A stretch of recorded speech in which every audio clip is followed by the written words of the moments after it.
I'm gonna go this way. Um, okay. So like I said, this quick overview of everything that we're gonna cover today. There are two sheets. I just covered that already. Those are tools for you to take home.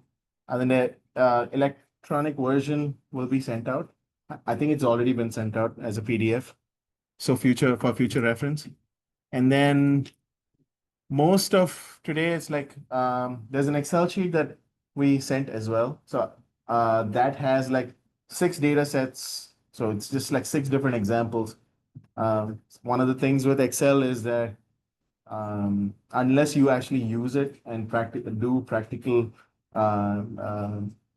applications or operations, like nothing's gonna stick. So you have to actually do it. The repetition is the key. So I thought we'll set up this session as a practical thing, more so than me just speaking out for 3 hours. Okay. I think that's the overview here. We'll start with some basics. Um, look at some basic terminology. Uh, and I'll cover this quickly. So when we say and the Excel file, it's actually the official name for it is it's a workbook. So the files that you see that you click on in your Windows Explorer, it's actually called Excel workbooks. Worksheet coming to if you look at an Excel sheet, all of these at the bottom, these are these we call them tabs, but they're actually called worksheets. Uh, Ribbon is what you see at the top, home, insert, draw, all this stuff, which gives you different options. Essentially, most of the easily accessible options are in here, but there's a lot more you can do in Excel, especially Visual Basic programming. If you know that, then there's way too much that you can do that's not shown on any of these menus.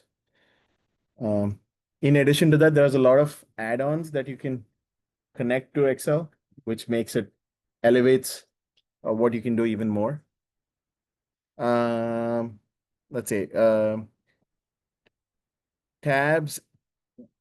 These are called tabs in the right sense of the word. So we actually refer to these as tab in our day-to-day lives, but that's not correct.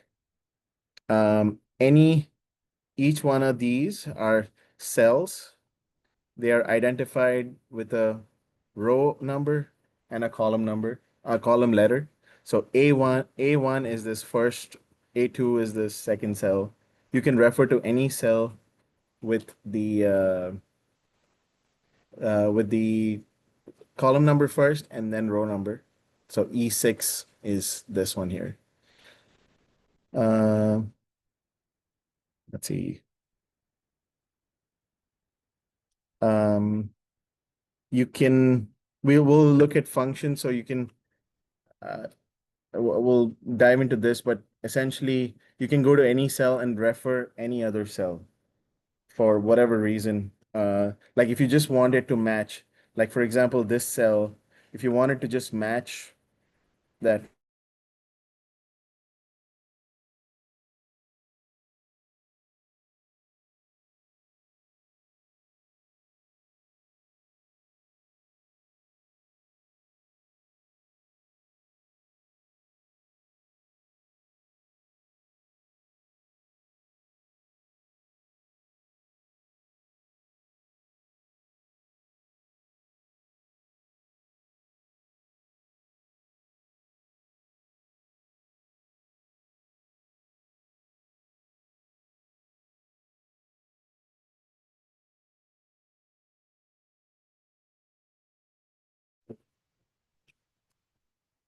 I lost connection for a second.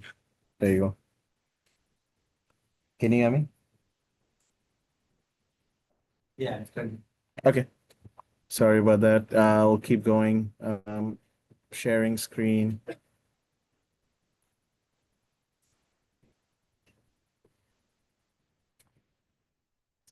Okay, You're sharing a different screen. can you see this one? No, it's lagging, that's all.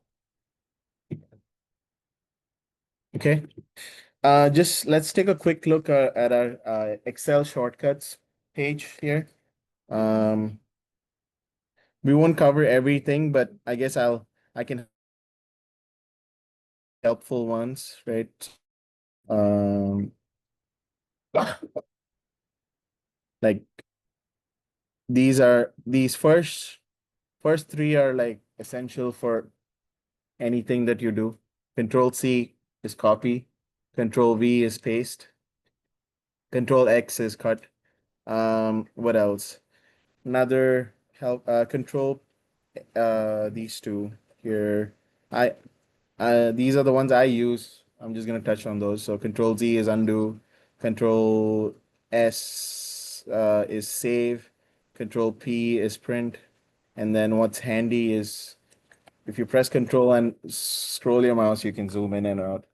So that works across multiple um, softwares. And then some additional ones like bolding text, italicizing, underlining, strike through. All of these are um, I I know them because I use them, but these are handy as well. Um, Alt Enter probably not as useful, but in within Excel, like if you type something, it's not the same as Word. So if you type something, let's say Zubin, and then press enter, it goes to the next cell. But what if you want to add another line to this? That's when Alt Enter comes handy. So you can within the same cell, you can add another line and let's say type something else, John, and then it does that. So in some cases it's helpful. Tabbing tab is essentially helpful to navigate through a sheet when you tab across from column to column on a screen. Um, what else? I think that's all I'll touch on. But in general, uh, this is a with practice you can start mastering some of these and speed up your use of Excel a little more if you know some of these shortcuts. Okay. Let's look at customizing view a little bit. We won't spend too much time here, but um, let's look at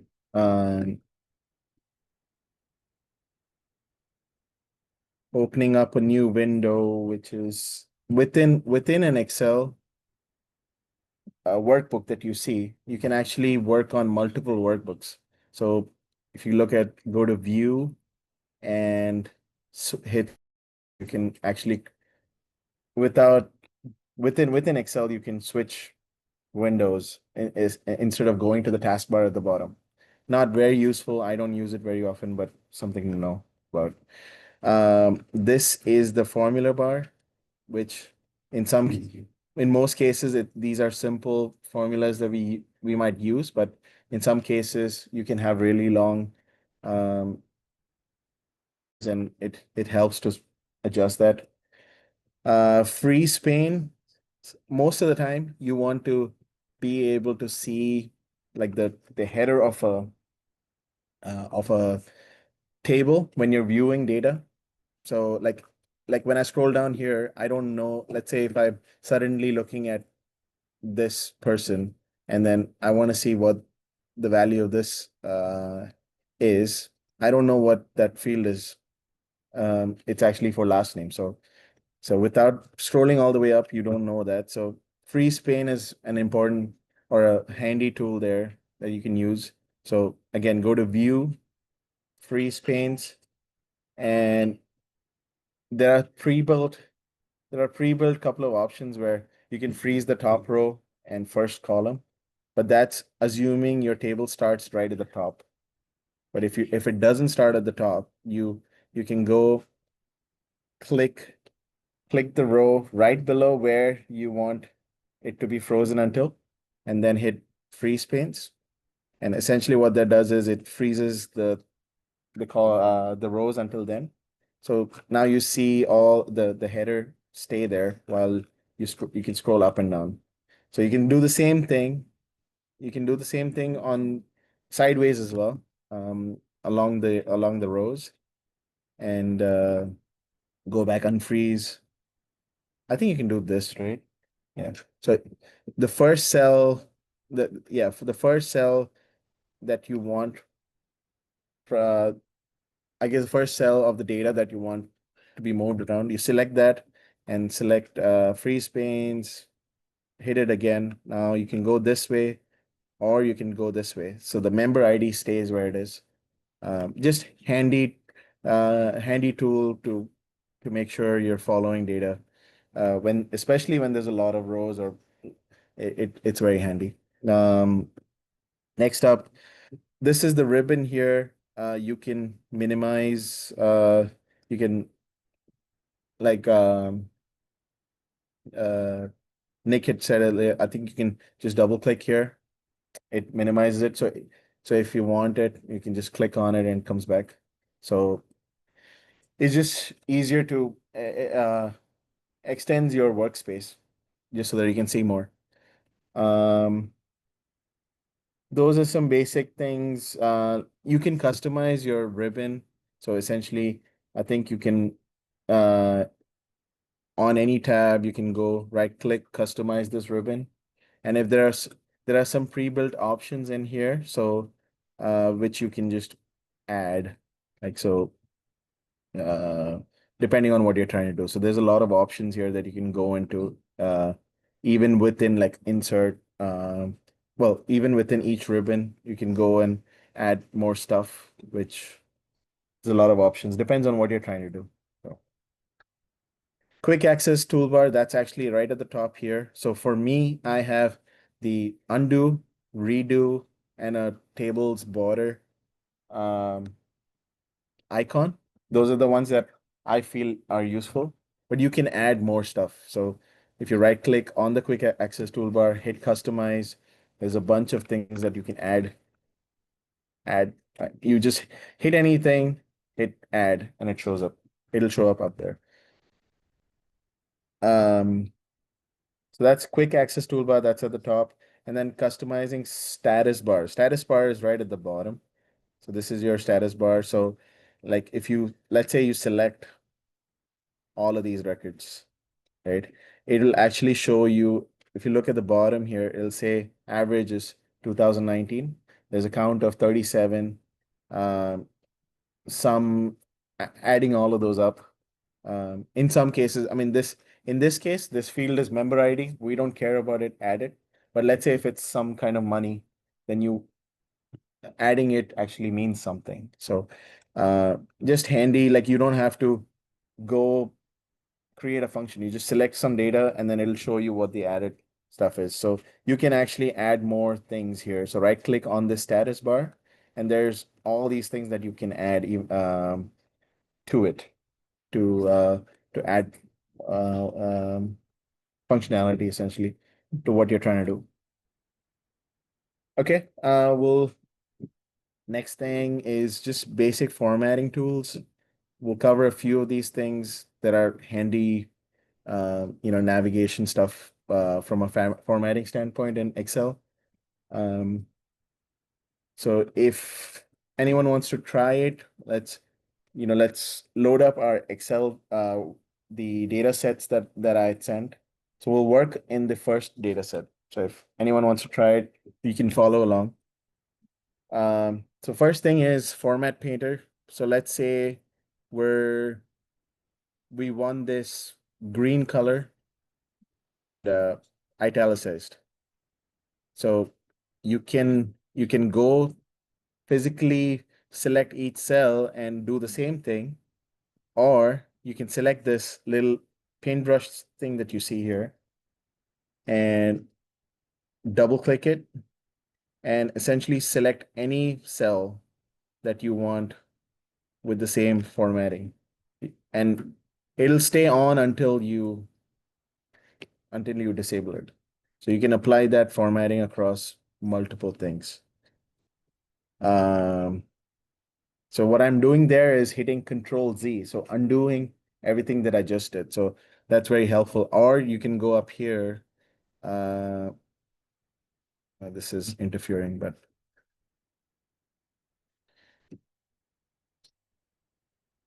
yeah, there you go. Yeah, or you can go up here. I've got a little button here for undo, so I can keep or redo. I can repeat that or undo all the way, go back all the way. So Format Painter is really handy, especially when you're trying to present some tables for work, and you want to make sure you don't miss out any formatting of any of the cells or the data that you're showing. Then yeah, yeah, go ahead.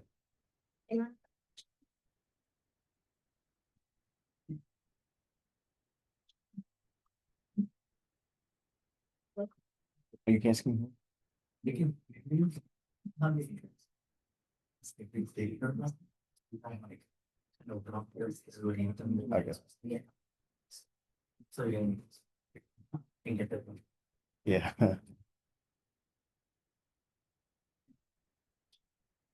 So if anyone's repeat that, let's try this.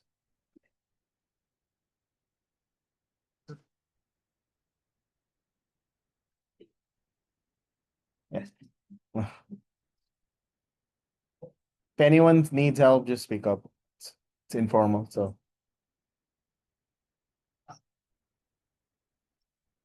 If you want, let's.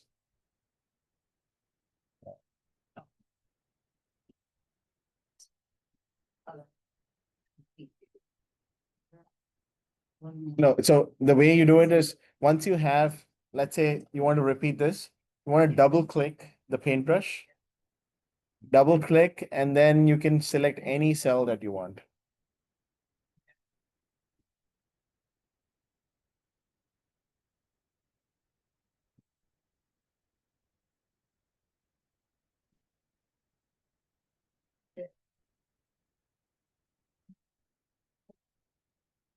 Oh.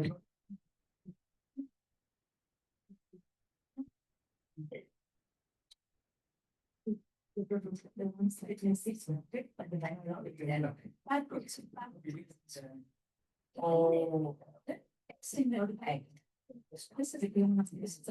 the ones on the call, we got some kids here, just having them try the Format Painter for a couple of minutes, and then we'll keep moving. Yeah.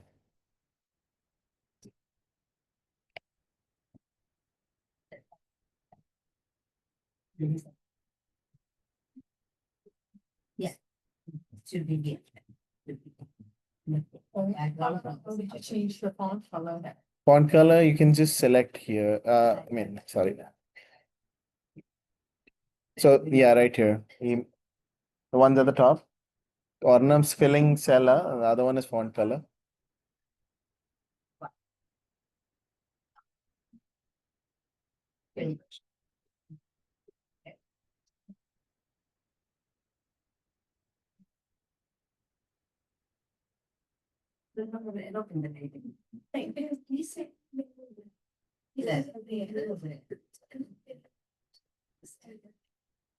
This is coloring is I mean, it's a basic example, Vashay. There's a lot of types of formatting that it'll copy. Like even like let's say decimal places, if this is combined with, let's say, another cell, like I'll give an example. If this is merged, like if these two cells are merged and you paint this format across multiple, it'll change the size of those also. It'll merge it with the next cell. So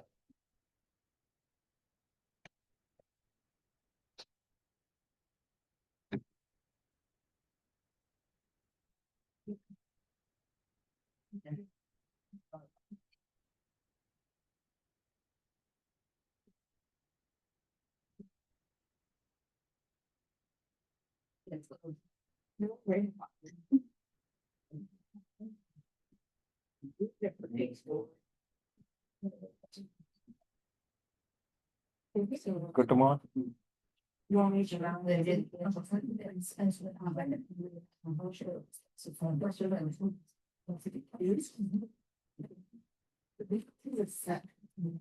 We see it possible. Because of blur.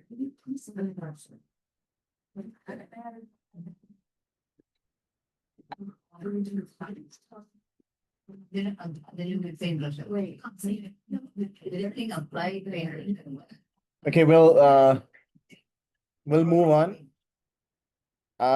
Whatever you guys did, Atircha, if you want to come back to the same state where we started, just press Control and Z together.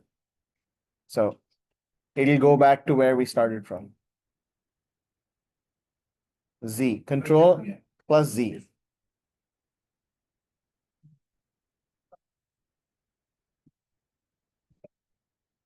So we want to come back to how this is how everyone screen should have looked like when we started. We'll just come back to this.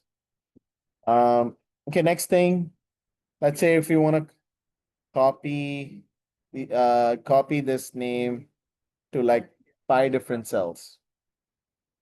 Okay, the first 5 cells. So you can either do this, control again, copy and then paste it here one at a time and do it 5 times. Or you can select the 5 cells and do it, paste all of them at the same time, and it does that. There are a few more things that you can for copy paste that you can do. Let's say you want to copy this name throughout this column. Yeah, if you hover to the bottom right of the cell, it'll show a little cross. Click there. Yes. And then just drag it down. So if we drag it down all the way till the end, you'll see that it's copied that same value till the end of the table that you wanted. Another way to do it is if everyone's ready to go back, then let's hit Control Z again to undo that. And that same place where we went, so the bottom right, where it shows a cross sign, you can double click. You can double click this, and it'll fill it up till the end of the line here. So a couple of different ways to copy cells to multiple columns.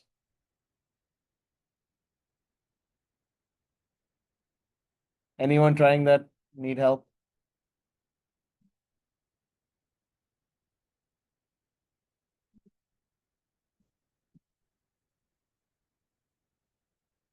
Uh,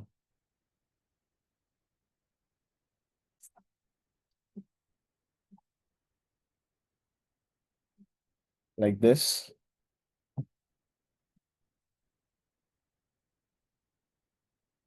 I'll finish.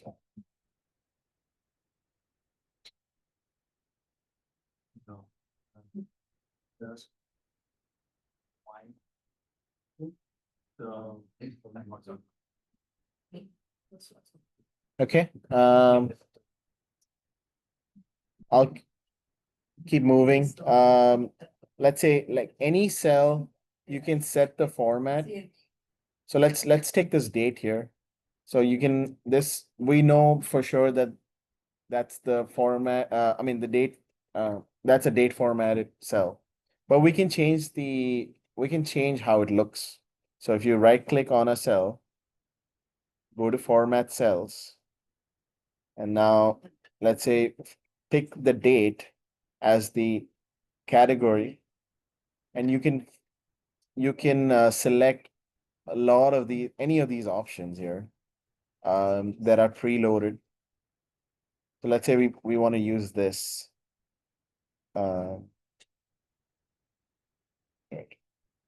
This one doesn't have a year, I believe, so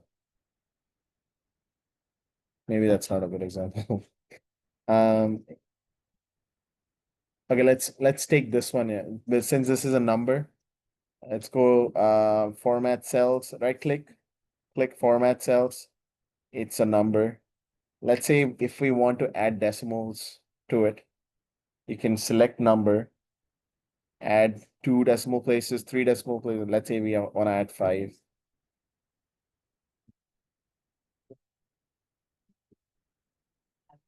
And hit OK. Changes that 3 to a 3 with a bunch of decimal places.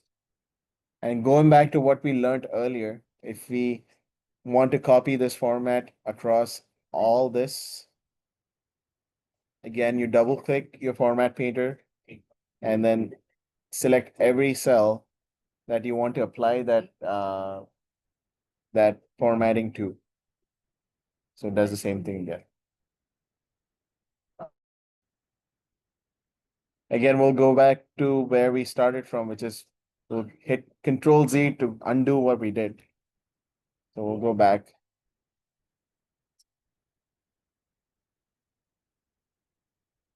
So we're back to where we started. So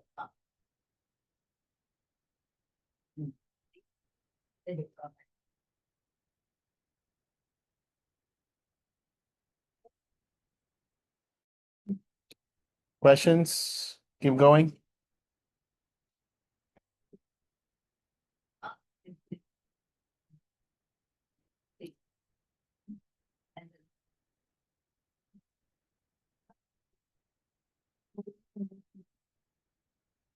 Okay. Let's see. Some other simple operations for showing how something looks on the screen, right? So let's say we want like this one, for example. I'll start it here. If this data set looks this way, essentially I started off with adding church member data set in the first cell, but it makes it more presentable, right? If we have it in the center of the table that we're working with. So how do you do that, right? So there is a merge and center option, which is right here, which you click and it essentially combines all of those cells as one, and you have it shown up right in the middle of the table. What else? Like let's look at wrap text. So this one, the cell is adjusted. I mean, the whole name, let's take this as an example. The whole name shows up in one cell. What if I add another name? Let's add like I don't know, Rajesh or something. So now you see that the name is spilling over into the next um, row, which which is okay this way when you look at it this way. But what if you have a value in this cell, then now it's cut off. So the way you prevent that from happening is this option here, which is wrap text, which essentially takes it to the next thing. So it adjusts the row height to fit that data. So you can keep adding items and it'll just keep going down, keep extending the row height. Of course, it doesn't make some of the other things look as pretty, so then you have to work around with it. But let's take that example actually. So we'll add a bunch of things so that this makes it it looks like this, and everything else is um it's still following the previous formatting. So you can do a few things here. You can align it. There are some pre-built options here. Like you can align to the left, you can align center um, along the horizontal. You can align to the right, and then vertically as well. Like Thomas, if you want it to appear in the center of the cell, then let's say you do middle of these and it does that. This is all part of like showing the data cleanly when you're presenting it to someone, be it school, be it at work, whatever it is. Um, you don't want someone to be confused because it's not shown correctly or it's not obvious. So we looked at align, wrap text. You can then there are some more things that you don't always do it. I mean, it's not very um not always helpful, but like you can angle certain text. Again, um it's not something that you would use on a daily basis, but there are some charts where showing that way it actually helps with visually to look at the data. Um, you can make it vertical. These are all pre-built options like that you can just play around with. Uh, I think there's you get a lot more control if you don't want the pre-built items. You can play around with alignment and angle at that the text is shown at. If you go uh, this option here, go to format cell alignment, you can play around with a bunch of parameters that'll let you um, show the text differently, whichever way that you're trying to show it. Mm, what else? Indenting. So let's say in this case it's just a bunch of names, but let's say let's say if we want to visually show that like Vijay Paul, for example, is like part of Thomas Warkey's family. Yeah, I'm gonna hit Control Z just to go back all the way. This is back to where we started using Control Z. Let's say visually we want to show that Thomas Warkey, I mean Vijay Paul is somehow related to Thomas Warkey. It's like you can instead of creating another column to say okay cousin or family member or whatever, like you can simply show it by just indenting the text, which means you shift that name uh to the right, right? So this this has changed nothing. Like the value still stays the same, everything stays the same, but just visually it looks a little different. So, for whatever reason, if you want to show it that way, that's an option. It's similar to looking at bullet points. Like you have the main bullet point and then smaller related items under it. So it's the same concept, but um, this is just an option um, to represent data differently. Um, Along the way, we play. I won't cover this too much. Font size. It's all in this um, little part of the ribbon here, which is under home. So you can change your font. You can change your font size. There's handy quick buttons here to increase font size, decrease font size. You can just keep clicking it till whatever you want, whatever size you want, if you're unsure of what it should be. And you'll see this number here changing as you click it. So uh, some quick access options there. Font size, colors. We looked at cell borders. So this table right now does not have any borders. And the easiest way you do see these cells, but that's because Excel comes as a with a default function of showing the grid lines, which is what this is.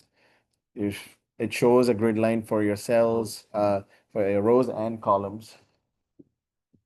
Um, so, but like if you that's because that's the default view. But if you go to view and there's a little checkbox here that says grid lines, if you disable it, then now there's nothing. Like, so if you want to show it as a table, you need borders to be added. So again, it's view and then grid lines. You can disable it or enable it. Keep it, most people keep it on because now you know exactly where you're clicking and all this stuff. But sometimes work related or school, you want to show you want to show a table of data. This some would argue this looks better than what we were looking at like this. So let's look at that. We'll disable the grid lines and then add all borders for this table. So you can just go from the top, select the whole table.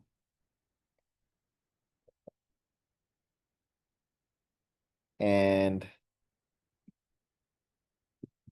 there is a little button here in the home page for creating borders. So we want to go pick that and hit all borders. So that automatically fills in all the borders. There are some pre-built options to make like bold borders, like a thick outside border. So let's say if we want the top header, just the outsides to be have a thick border, you can just put that in here. Those are the pre-built options. Then there's something more specific, right? I mean, like let's say you want to add like a dotted line, thick dotted line. So you can do that as well. The way you do that is go to this, select line. Let's say we want it pink, just for visual reasons, and you pick the color, you pick the line style. Let's say we want this double line, and then you see this little pencil come up, and you can literally drag along any row or column that you want this pink line. So let's say we want just the member name, right? So you do this and it'll show that. Do this, it'll show that. Whatever. You just select specific lines that you want shown in that. And in some cases, you can do that because some people, I mean, there might be certain cells that are more important and you want to highlight it. And maybe just the standard highlight and show the text in a different color, maybe that's not enough. Maybe you want to do something else. So this is another option. Uh, did everyone catch that? How did you draw that? If not, there's the recording. Okay, we're still covering simple items here, so I'll keep moving. We talked about grid lines, which are disabled, so you don't see that here. Now let's look at what is this page layout. So if you go to the page layout, with a document like this, showing it in a portrait mode like this, portrait page, which is vertical, 8.5 by 11, that probably will not fit this whole thing very well. So you probably want it shown in landscape, which is this way. So you can go to page layout, select orientation, and select landscape. Now the page is set up that way. But now you've got to actually tell Excel where your pages start and end, because otherwise it might split this table into like 3 or 4 pages. So for that, what you need to do is add page breaks. And the way you do that is go to view. Yeah. Yeah, so if you hit print, which is on this page, I mean, you can go to file and select print, or if you look at the shortcuts list, it's Control plus P. So if you press Control P, shows up like this. So it's actually at the bottom, you'll see there are 4 pages. It's split it into 4 pages, which is not ideal. Like if you print it this way, it'll be a nightmare to look at it. So you want to adjust that ideally to 1 or 2 pages so that at least all the columns appear in one page. So the way you do that is you go to view, select page break, and then you'll see how the pages are cut right now. Page break. So right now you'll see this page 1 is here, page 2 right at the bottom. So it doesn't follow any specific logic. You can literally take this line where page 1 ends and select it all the way to the right to make it one page. What that just means is that it's going to zoom out, like the whole when you print it, it'll actually appear very small, but at least it will show up in one page. That's the idea. So now if you, after doing this, if you go hit print or press Control P, now you'll see that it's in one page, but it's zoomed in, I mean, zoomed out a little bit. So everything's going to appear small, but it fits in one page.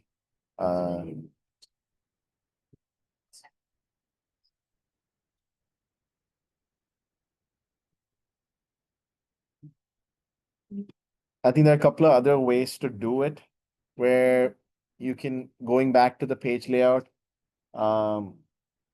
tab, you can select width as, I think, fitting all columns, or you can print it as one page, and that does the same thing. Fit it in one page versus like, if you have it in automatic, that's what we saw earlier. Splits it across like essentially 4 pages. But if you want all the columns to fit in one page, you can do what I showed earlier, which is with the page break, or you come here and say for width, you say one page, and it's gonna fit it all in one page as well. This might be easier, but the page break has its benefits as well.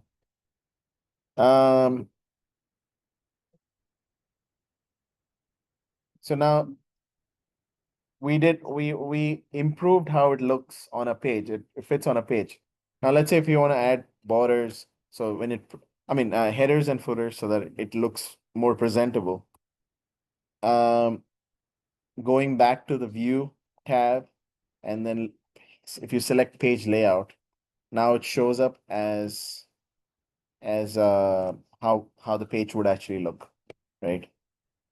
And then so you can see that this is very zoomed in, and there is a shortcut in here to zoom in and out, which is Control and then use your scroll on your mouse. So if you scroll down, it's zooming in.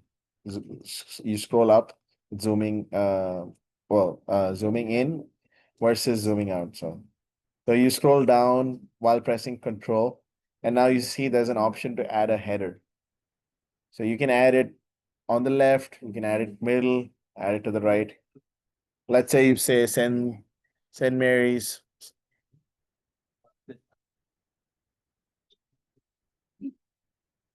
Yeah.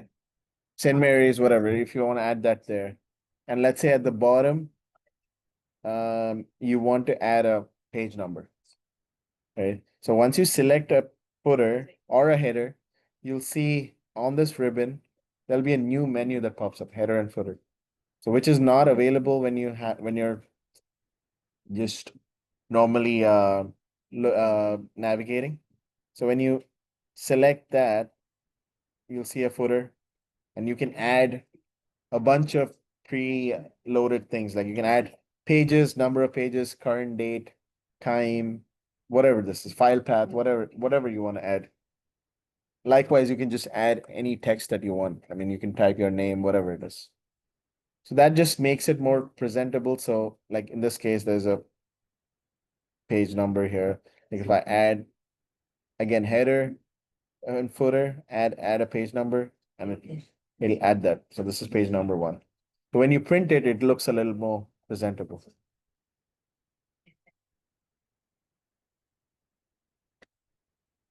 Um,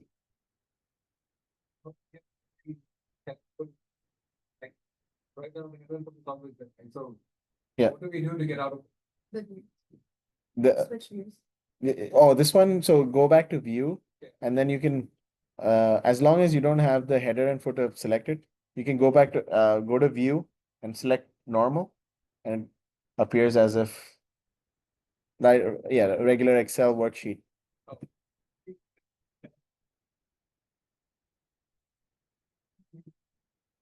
you can follow the same steps. So go back, go to view, hit page layout, and then select, let's say we don't want St. Mary's written there. You just select that, hit delete, and then now it's not going to show anything though. Yeah. Same steps. So that's basic page layout editing. Go ahead.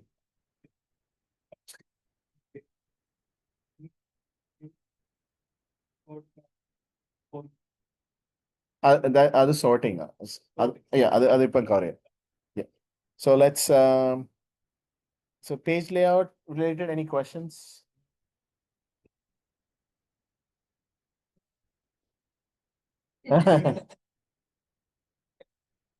We'll go back to the normal view, go to normal, and now let's look at we'll look at filtering and sorting. So those two things using this data table. So filter wise, it's in this case, let's enable the filter first, and then we'll look at examples. So the way where you enable filter is select the row where like the header row. In this example, it's this one. And then you want to go to data, and there's a button on this ribbon that says filter. So if you click that, you see these little arrows that pop up. So now you can select, you can use this to view data um, like you wish. So let's say if we, like for example, let's use this number of family members as an example. We want to look at everyone who has only 3 family members in their family. So now you select this, uh, uncheck the select all. So now nothing is selected, and you select 3. So now it's going to show you only the families which have 3 family members. So you can apply multiple filters at the same time. So let's say number of you have a list of families that have only 3 members, but you also want them um, to have, let's say, a common let's say I have something like this just preloaded. So let's say we want families with 3 family members, and they should have a Hotmail account, for example. So then you can come to domain and select same thing, unselect the select all, and then just select Hotmail. So now meeting both criteria, there's only 2 families. So these 2 families have 3 family members in their family, and they use Hotmail. So, and then going back to the original data, you have to do the same thing. You got to go backwards. So under both filters, you come here and select all. So now it's going to select everything that's available. And we'll be back to the original data set that we have. So this helps a lot with viewing data again, same thing. And we'll see more examples of that. And then other thing is sorting. So sorting is essentially you want to arrange data in a certain way. Like there are some pre-built options. Like let's say let's say we want to sort this whole table so that right now you see the member ID. It's I already sorted it. So it's in numerical order. So 2001 to 2037. That's the member ID. Let's say if we want to do it backwards, like we want to see the latest members first, which is the latest number. So you select your whole data set. You want to make sure you select the whole data set, because otherwise, if you leave certain columns out, then it flips the other data but leaves the other one, the unselected one alone. So you want to make sure your whole thing is selected, and then I think now it's maybe it's where I still do it this way. Okay. Just select it. Okay, let's try it here. So I would, so instead of, so you know how like you have to select all the data to get the filter? Yeah, Don't do all that. So I would just select the data and then just hit Control T to make that into a table format. yeah, And then every time the table functions always together. yeah. So you Okay. don't ever have to select anything. If you hit Control A, it selects its Select, right. always Yeah. to do anything. So anytime you have a table, yeah, to sort, it's usually you can just expense it. Yeah. But anytime you have a table, it's better to have it formatted as a table. So the table, I mean, creating a table, we'll cover that in a little bit, Yeah. but Yeah, so like you have to select, just see, without even selecting it, yeah, just go ahead. Yeah, this I one. just do, now this is follows. Second. Okay. Okay, so I learned something too. Yeah, so this one, like this, for example, you can under filter itself, there is an option to sort. So you can, if you click on member ID and it has some built options here, which is sort by smallest to largest and the other way. So we just flipped everything by just selecting this. So then there's some other cool items as well, like you can sort by color.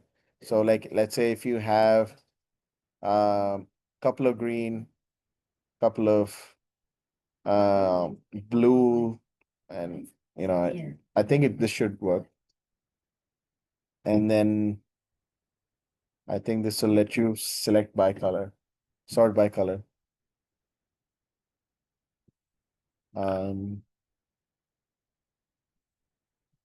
And I think you can just keep repeating until you get everything, all the colors right at the top. So there. So all the colored items are up here. Non-colored stuff is here. That's handy actually. I've been using the old one, which is, actually going through sort, which is, it gives you this menu and then you can select which yeah, column that you want to sort by, and then pick what you want to do. That kind of stuff. Many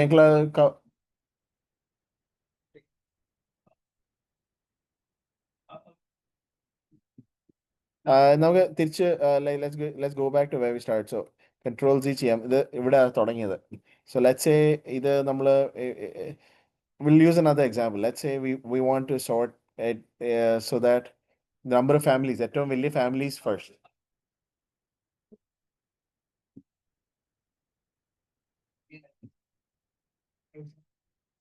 അപ്പൊ അതിപ്പം like let's say member name ആണെങ്കിൽ alphabetically ചെയ്യണം. So then you can just go to member name. അതില് like in the filter there's an option to say sort A to Z and stuff. Yeah.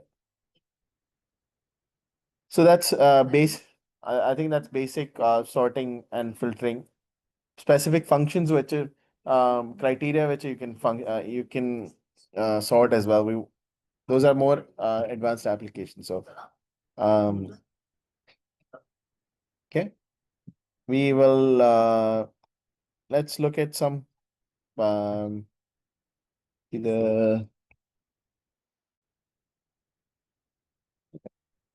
sorry. Okay, so one thing we didn't, so on this data set, let's all do this together.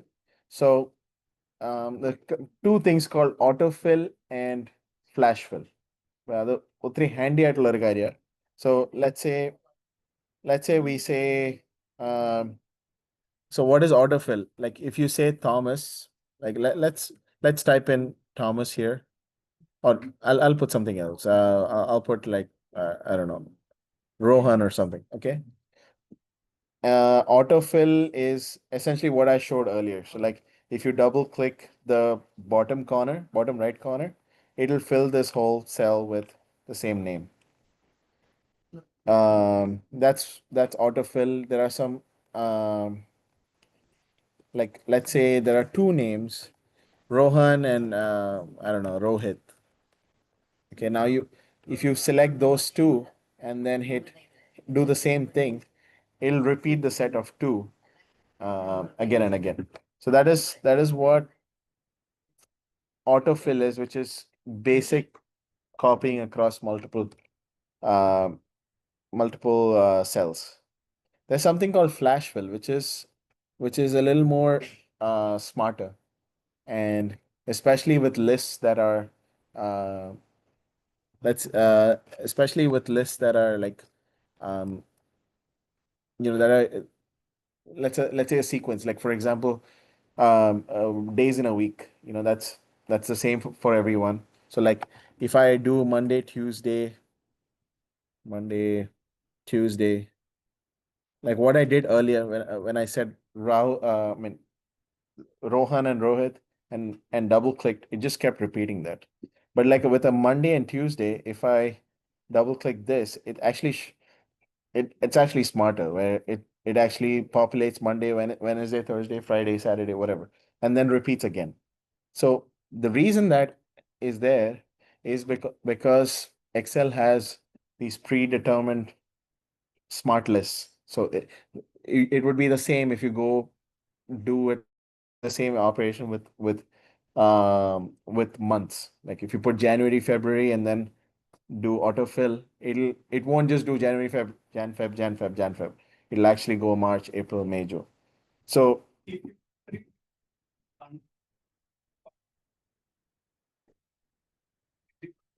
other 100, 100, one of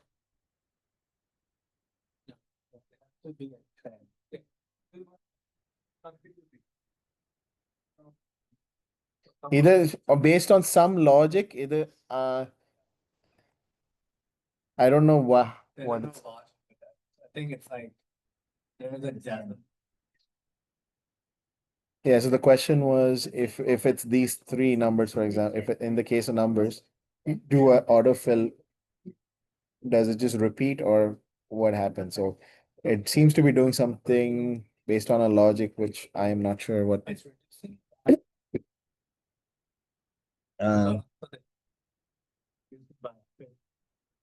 So yeah. you're doing 5 and then you're doing or to 9, so it's reducing by. So 100, 104, and 115, and then repeat it. So again, bottom corner, it's there is some math that it thinks we're trying to do. അതിന്റെ ബേസിസിലാണ് fill ചെയ്യുന്നത്, but we don't know exactly what it is. Yeah. So like I mean, I guess a simpler example of that is like if you say 101, 102, 103. Now it's a common, I mean, it's just spaced by one. So if you do a double click, it just goes sequentially. So that is, it's understanding it as more basic. But yeah, like if it's a off sequence, then I'm not sure what it actually bases it off. Yeah. We'll focus on these numbers. So let's say, I mean, I use this as an example. So this is a church member. It's not our church member. Like it's random people. Okay. If there is a common name, that's coincidence. But okay, so like this example, it's helpful because let's say we've got a church uh, data that you're working with. The members are going to stay the same. So what you can do is you can create a list. So similar to how Monday, Tuesday, Wednesday, Thursday, Friday, Saturday, Sunday is a list that uh, Excel smartly fills against. Like you can create a list of these names. So the way you do that is let's everyone follow this. So if you go to file, options, then you want to go to advanced, scroll down all the way, and in the general section, you'll see something called edit custom lists. Everyone found it?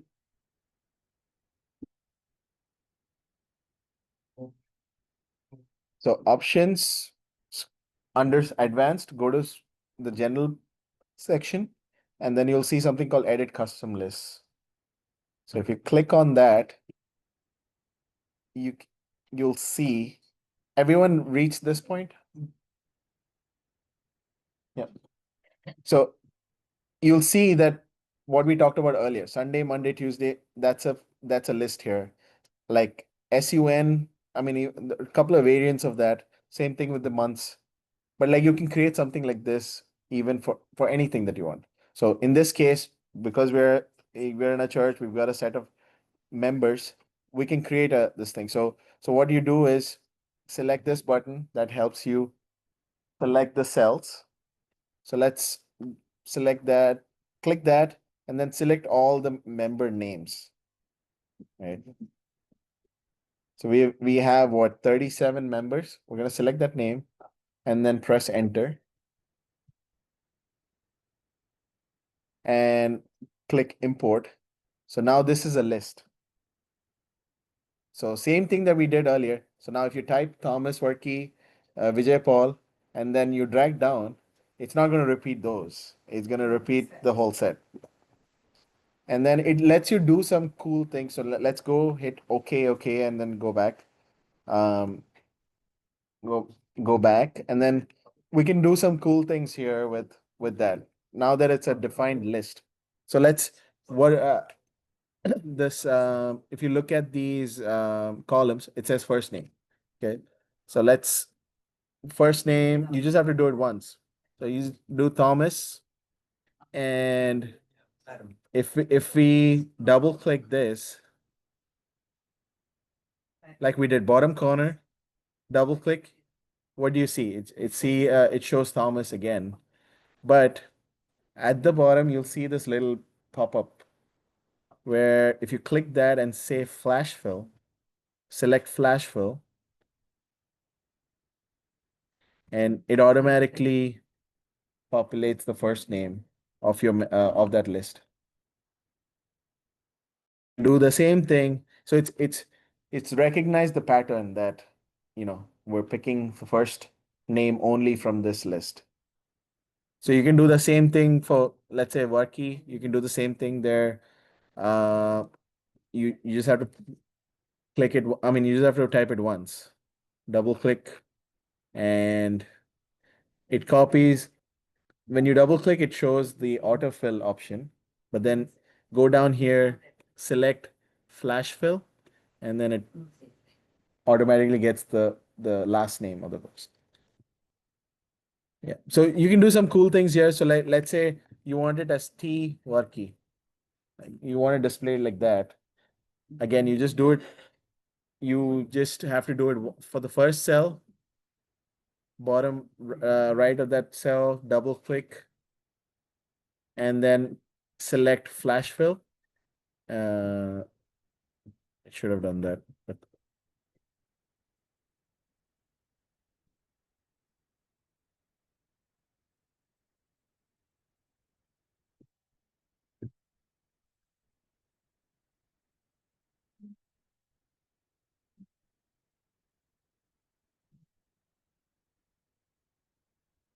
um,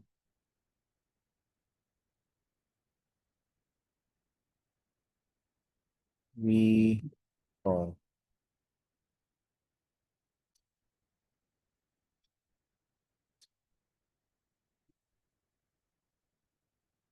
it I'm not sure what happened there. It should work.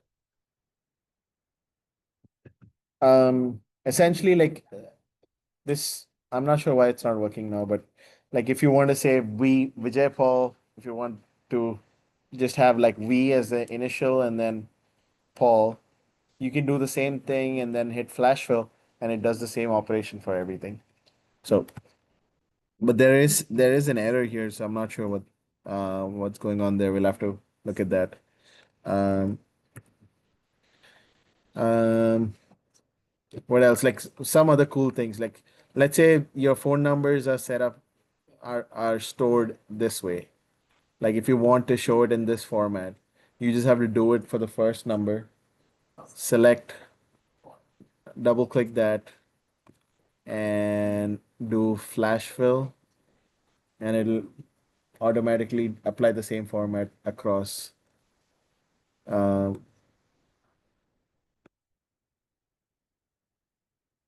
same same thing here. All of these, double click at the bottom and then do flash fill. It adjusts it to the format, and then I think the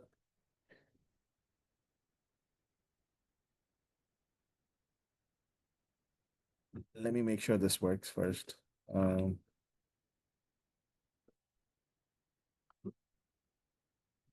Yeah, so this is probably the coolest one here. So let's say like we've got this yeah, just a column which has the domain that people have their emails on. I'm using it as an example. So like the first person has it on Gmail, second one has it on Yahoo. Like so I used the first name dot last name at gmail.com. Not that this is a useful thing, it's just to show the example. So you can, I typed in thomas.warkey@gmail.com and then do the same thing, bottom right, double click, and it autofills these cells. And then if you hit flash fill, you'll see that it just, so the second one becomes vijay.paul, but it uses yahoo.com. So it's recognizing the trend and then applying it properly. So I wouldn't say this is just for an example that's useful, but otherwise, maybe you're never going to use it that way. But um, any everyone have a rough idea of how the flash fill works?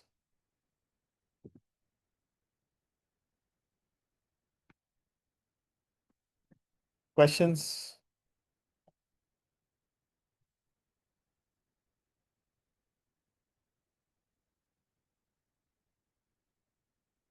So at this point, we're done with our data set one. So we'll move on to the next data set, which is cell referencing. So this is what this data set is. It's just three days or 4 days of orders that a restaurant has got. Okay, so you'll see that, like on the 29th, there's a set of orders, 30th, there's a set of orders, first and second. Like those 4 days of orders, it's across different tables. Some of it's online orders, some of it is Uber Eats.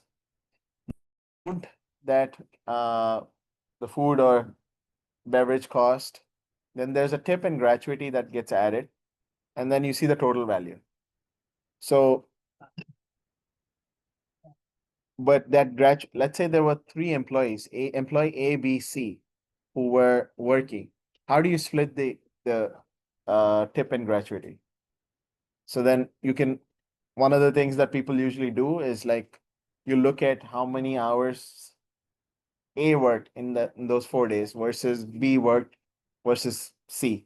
So I pre-populated something. So let's say, employee A worked 38% of the time, 38% of the hours. So if you 4 days of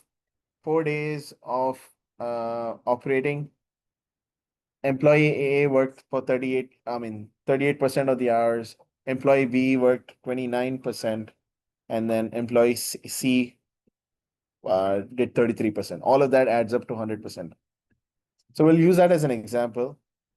So let's, I guess, Total 20.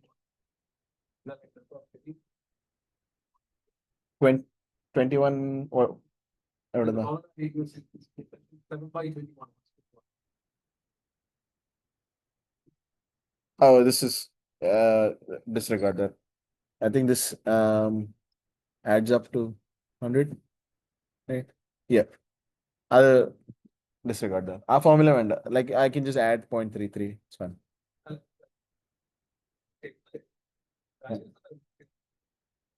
I just made it up. Okay. So if usually when Excel, so check this one thing. Excel percents are stored as decimal places. It only shows up as a percent, but like 30% when even though it shows up as 30%, if you if you indicate it that way, it's actually stored as 0.3, right? So like over here, you see 0.38, 0.29, 0.33. You can select all of those. We looked at what we covered earlier, right? Click format cells, and then you select on the first tab, select percentage. Like if you do that, it'll show up in percent, even though the value is actually 0.3, 0.38, whatever. So now, yes.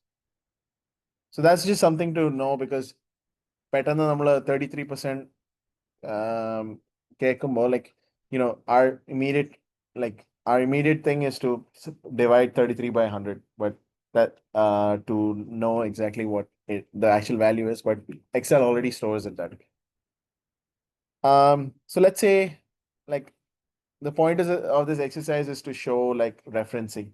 So let's say we want to calculate how much what amount of tip for each order does employee A get, B gets, or C gets? And the split in time is essentially this: 38.1% is employee A, 28.57 is employee B, and employee C is 33%. So what we'll do, let's follow this. So for this row, we want to add the tip plus gratuity. So you want to, this is the equation. If you double click that, you'll see it. So it's E4 plus F4 multiplied by whatever the portion of that split is. So like that's M1. That's stored in this cell here, which is M1. So if you write the equation this way, you can do that. Now if you copy paste it, so like we looked at earlier, but yeah. So Adinde, I'll explain that. So I think you guys adile pre-loaded ana. So just select that and delete the dollar sign. I'll get to it. For now, let's delete that. Yeah. So now this is the amount that employee A gets from this order. So now what we talked about earlier, if you double click the bottom right, the shows up, we double click, it'll auto populate it. But like you see this, some of these orders, it's 0, right? But that should not be the case because they were still working for those. So that's because your referencing is not correct. So what we want is we want to add each of these rows as we get to it, but this value, 38%, should still say the same. And that's where that dollar sign thing that we looked at earlier comes. So if you let's go back to the first cell, double click it, you see the equation. If you select on M1, and the shortcut for it is F4. So like if you press F4, uh,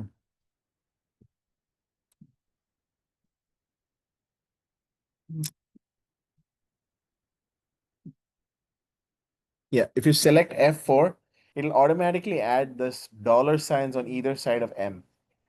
And what that means is that it's freezing the row and the column for that cell. So now that if you again bottom right, double click, and you'll certainly see that it's populating correctly. The only zeros that you have are orders where they did not tip, right? So now you can do the same thing for B, employee B, which is you you can do this, but you want to make sure the the fields are correct. So you want to use E4, E4, and F4. But this time around, employee B is fixed. That contribution is M2. So you want to update that to M2. So now it selects the right fraction.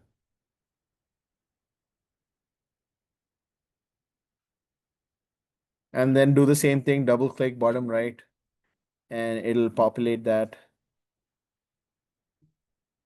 We do the same thing for employee C, which is again, you want to use the same, you want to use the correct value. So we're using E4 and F4. So let's correct this. The alternate to that is just copying the formula, actually double clicking on employee A, select the formula, copy it, and then paste it in this cell. And now for employee C, their contribution is 33%. So that is N3, which is, you just update that and it shows the contribution. And again, double click bottom right. Now,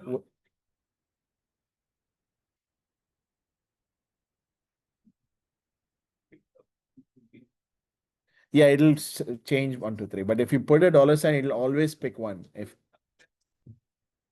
yeah,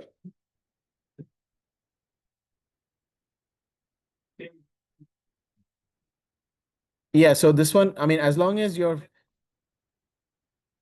yeah, yeah,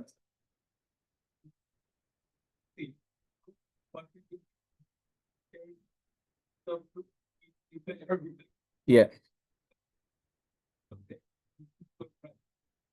yeah,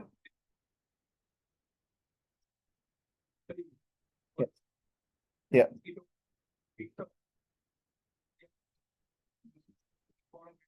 yeah, yeah. But because when you do this, like, I mean, let's go back to this. So the question is still about using dollar sign. So if we go back to just selecting M1 without the dollar sign, right? So and if you copy it, let's do that. Double click at the bottom, right? So now if you look at the equation here, this one is M1. This is correct. But the next one, ah, yeah. So the way that works is out of way.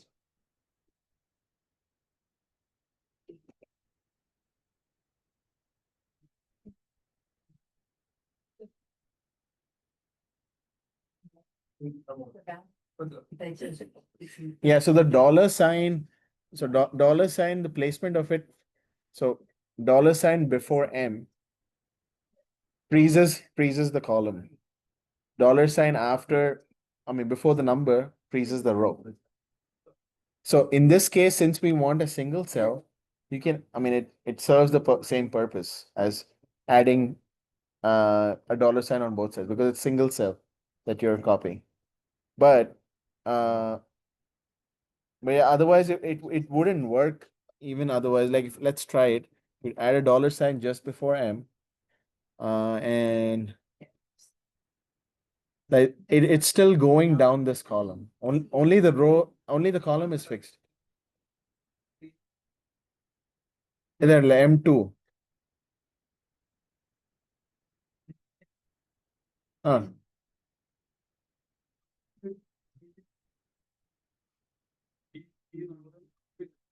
Other.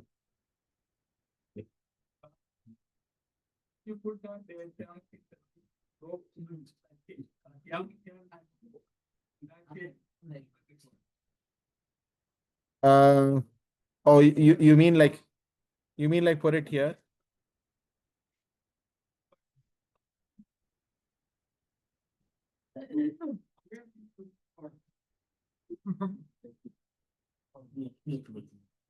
So Benny uncle is asking, can you not put it here? And this will work. with using a single, that might work. I didn't try it. So in this case, we want it as n, and then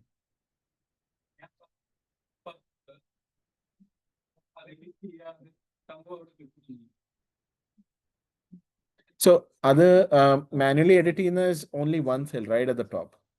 Like that's if you're that is only if you're dealing with one constant. But I mean, this is a lot simpler if you have like if you can do employee A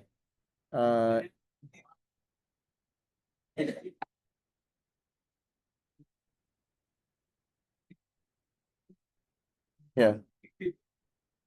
അതെ. Yeah, so for each day ഇപ്പം ആണെങ്കിൽ like I mean tips are divided based on from what I know number of hours they work in a session. About that it could be different for different days. And yeah, so I mean more let's say ഇതിന്റെ കുറച്ചുകൂടെ manual option is employee A contribution 38%, right? I mean that's what we said it is. 0.381 അങ്ങനെ ഇടണം. So and show it as a percent, right?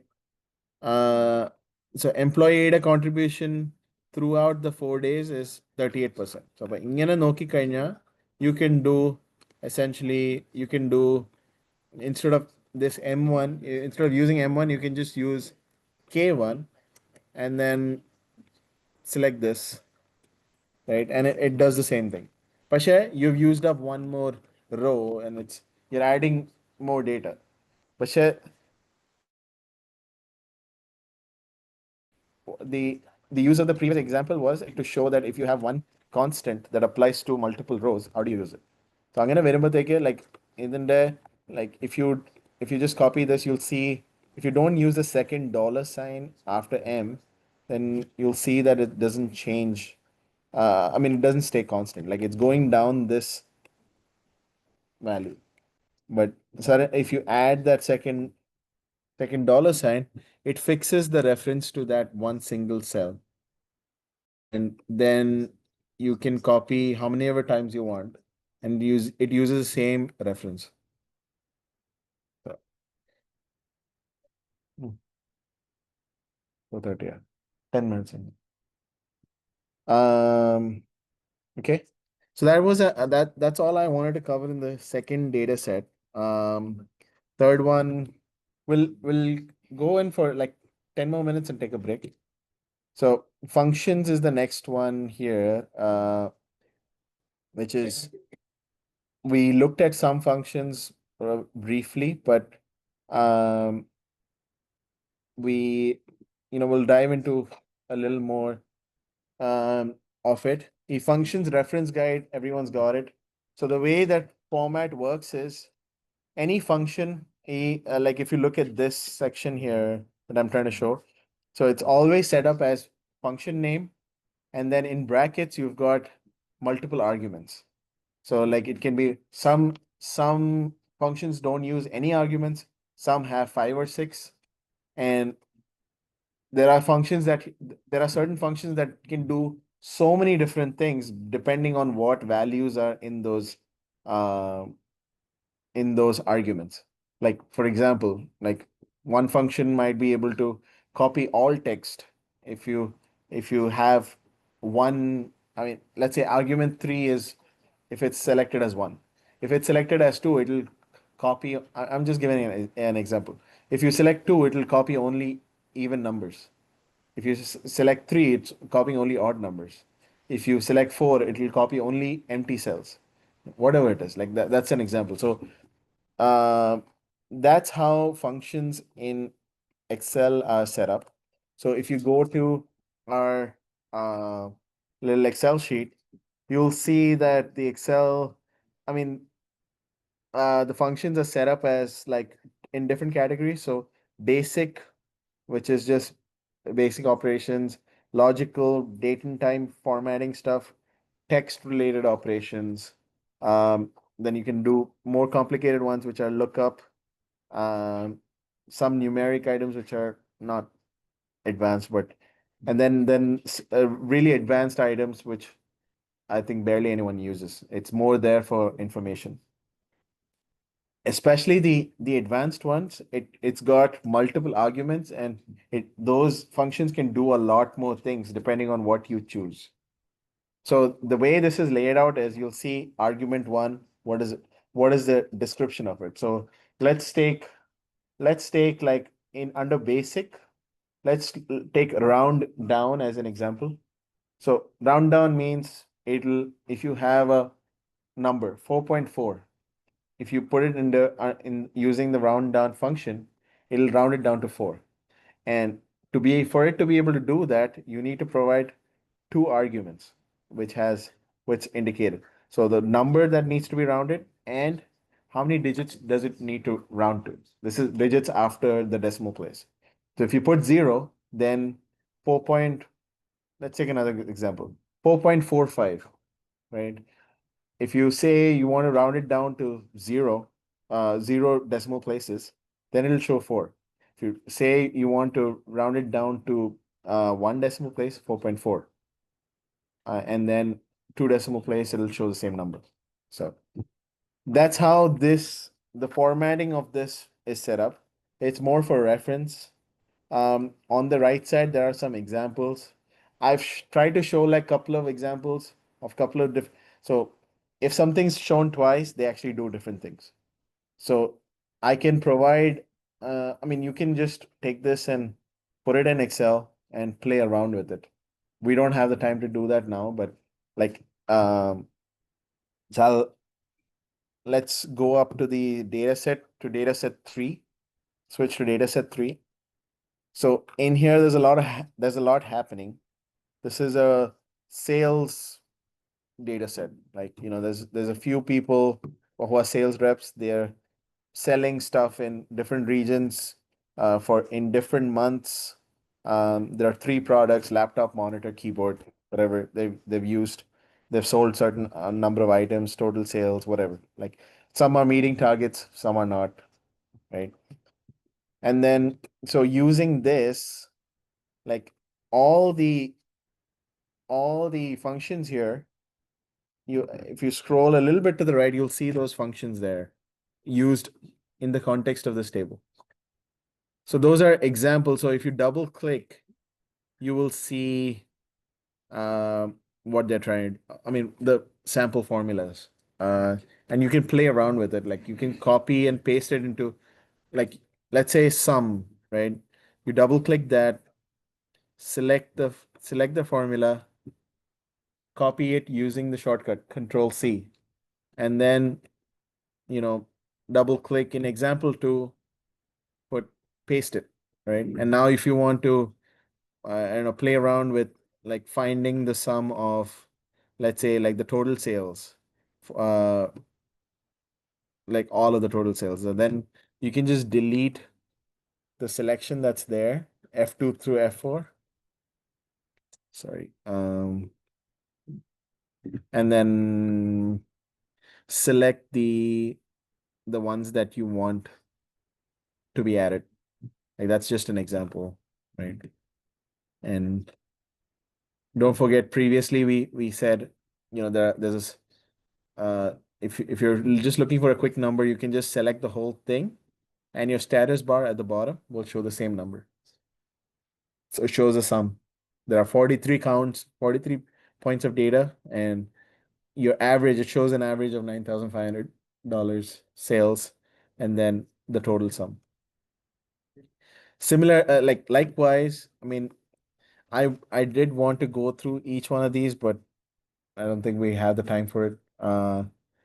So I would rely on everyone to like literally click through each one and look at uh how they're used. We'll just go down the list of I'll describe what they're doing. Some we just looked at it. Average is to essentially find the average of any set of numbers uh that you're trying to find. Min and max, you're trying to find the minimum or the maximum number in a data set. Count, uh, count essentially counts any numeric entries. How many numeric entries are there in a column? or a row, whatever. Depends on what range that you're providing. So in this case, you're saying F2 through F44. How many numbers are there? So that it gives out 43. Count A is uh it counts only non-empty cells. Yeah. Um so if there's text, if there's error, it'll still count that. Unless that it's not if it's not filled, then it won't count. So we can play around that with that. So like this one is counting F2 through 44.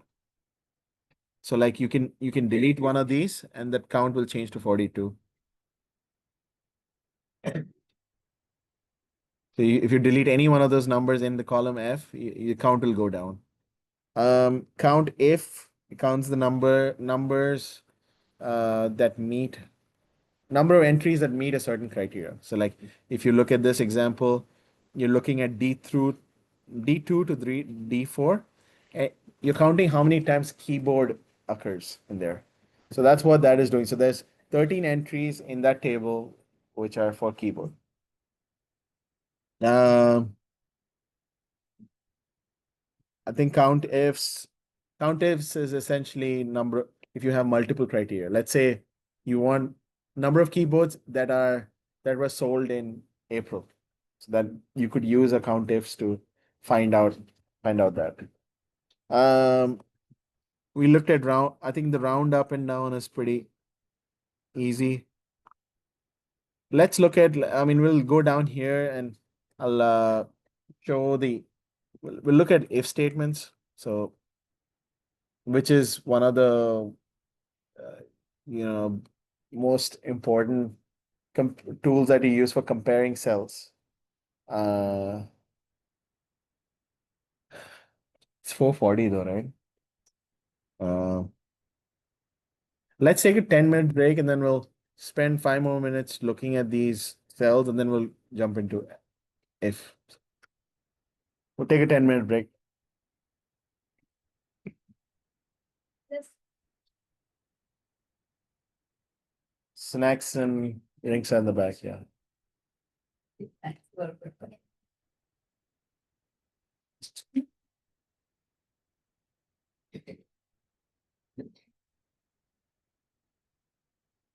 There's a topic.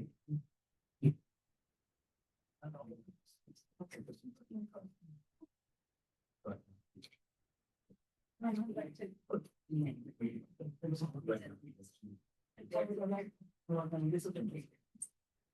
Cool. We haven't got this time for trying something. If I look at it, I'll stop in the next time when you.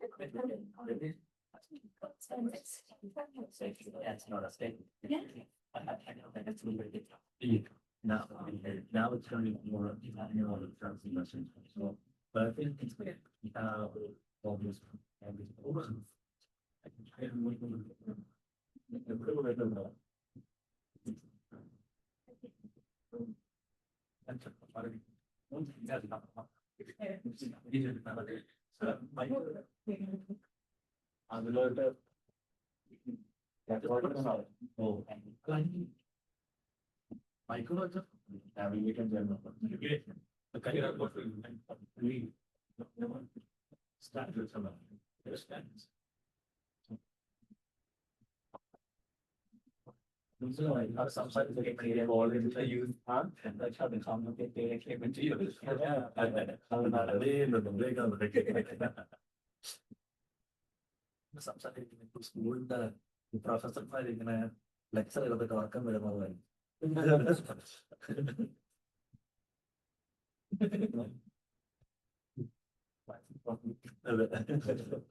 നല്ല മഴയൊക്കെ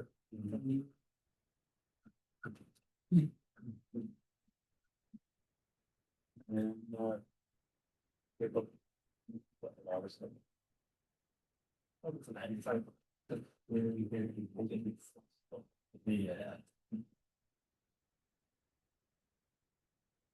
but it's good. So I think people don't care about Microsoft, right?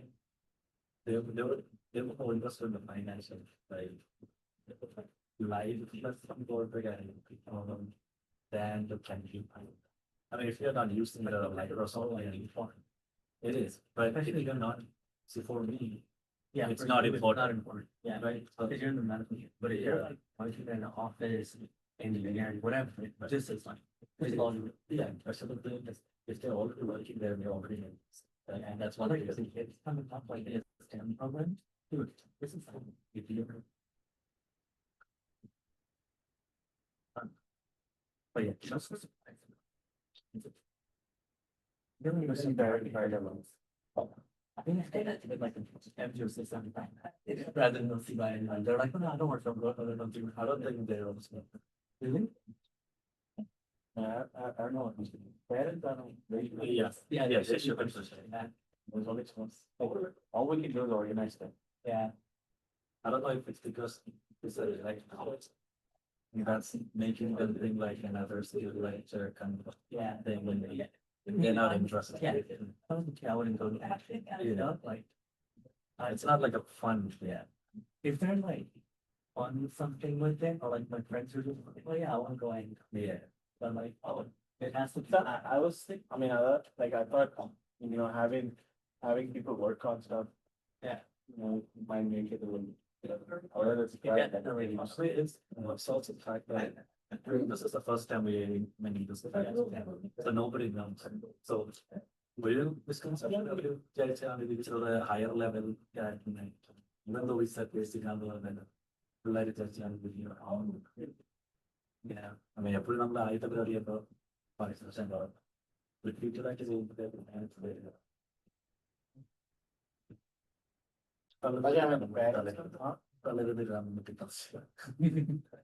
I mean, like, when you put time into it, I mean, I mean, I wonder like, waste so much of it. yeah. I think it's like two weekends place class. Yeah. Man, dude, it takes a lot of effort. I think together. next time so much. I think next time we shouldn't do free. We should but like yeah. Class we should put like $5 at least we get the money. Yeah, at least we get money for that. If they even if they're very plan for the class, we don't need to look for that. I don't know, but like, I guess it will like incentivize them to come. Yeah. But it's like, like we did a survey last year of like stuff. ഈ survey പരിപാടി നടത്താം Parents, ക്യാമ്പിന് survey ഇത്തരത്തിലുള്ള പകുതി ആൾക്കാർ വരും പക്ഷെ ഞാൻ പറയാം കഴിഞ്ഞ സർവേ ആൾക്കാരും കുറെ വാല്യൂസ് 50 kids കഴിഞ്ഞുള്ള കാര്യങ്ങൾ ചെയ്യണം But like this year we did so much things, I know it shows it. Yeah. ഈ സർവേ ചുമ്മാ ഏറ്റവും ആര് സമയമായിരുന്നു For these kids, like, honestly, they need like more practical stuff, like, hey, like, how do you apply it? You know, like, how do, like, Excel stuff is great, like, you need to know that, but for them at least, they're not in the workforce. For them, they need something that just, what's important about it, that's what they need to have. Whether it's like a quiz class, Excel class, like, they're all great classes, things, but like, they just don't care. Okay. Unless they're like actually doing it. They're forced Yeah, to. if you start to learn in college, then maybe Yeah, then. Yeah. There's a lot of people who are doing psychology, nursing, medical, pharmacy. Are we doing Excel in Microsoft? It's all about relevancy to their life. I mean, I guess I was either, I mean, I was trying to bring relevancy through the exam board. Yeah, Because otherwise it's like, Yeah. so I have a personal finance thing. Yeah. I would just, I could have to. Yeah. Yeah. No, but this is good. But I think like you're starting with like executives. But for the kids that was here initially. But that was, Dude, I guess. Yeah, that was not kind fun. of a problem. Yeah. They're like that. They're way too, but like for them, dude, you gotta start like, hey, this is a document. Right. This is an Excel. Yeah. This is how you open it. Maybe try to do something like Amazon. Like a workshop. Yeah, like even Steve, like to repair a fridge or repair a microwave, you're actually doing something, right? അങ്ങനെ എന്തെങ്കിലും ചെയ്യുവാണെങ്കിൽ also mean to me. പക്ഷെ This is really have to. Start. Yeah, yeah, I mean, I was just giving a random example, but stuff. Yeah, and really.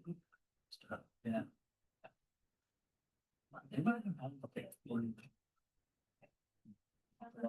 Job, like, yeah, that's like, well, then yeah, they got a like, you're an electrician, but you really. You also have to realize that the stress on the job. If you're doing if you're doing HVAC, you're getting like way too much money.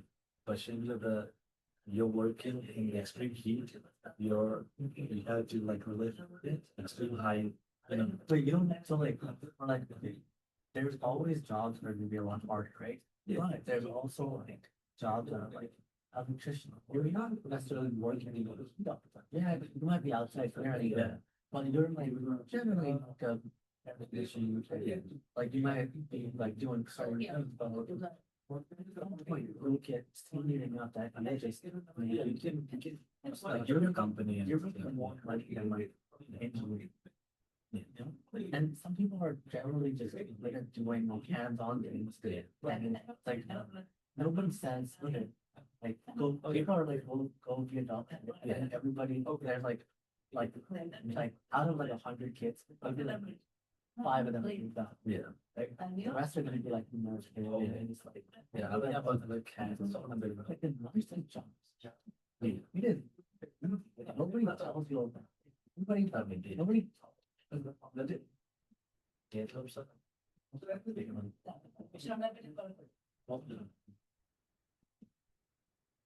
like nobody tells them. Nobody tells you.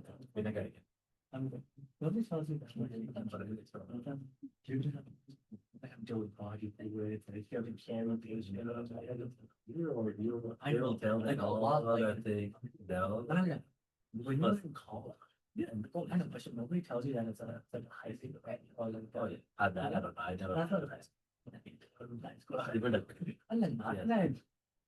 You don't really know about like, I didn't know about it. Stuff. And like, nobody talks about. But people like, you know, like. That's what I'm talking about. But and the shit. I'm not saying like someone like yeah, people should find it off and get started. The first one. Slow. Basic topics ഇത് okay ഇത് എന്തോ percentage വന്നില്ല okay അത് random numbers ആണെന്ന് പറഞ്ഞ് നമ്മൾ തുടങ്ങിയാൽ example പേർപ്പസിന് ഞാൻ ഇങ്ങനെ ഇട്ടു എന്ന് പറഞ്ഞാൽ ഓക്കെ ക്ലിയർ ആവും ഞാൻ നേരെ 7/20 ഉണ്ട് ഇവിടെ ഒരു നമ്പർ കണ്ടിട്ട് എവിടെ നോക്കി എന്താ അല്ലെങ്കിൽ അവിടെ നമ്മൾ കൺഫ്യൂസ് ആയി സ്ലോ എന്ന് പറഞ്ഞാൽ നമ്മള് മെയിൻ ഫങ്ഷൻസും കാര്യങ്ങളാണല്ലോ എന്റെ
Another minute and we'll start.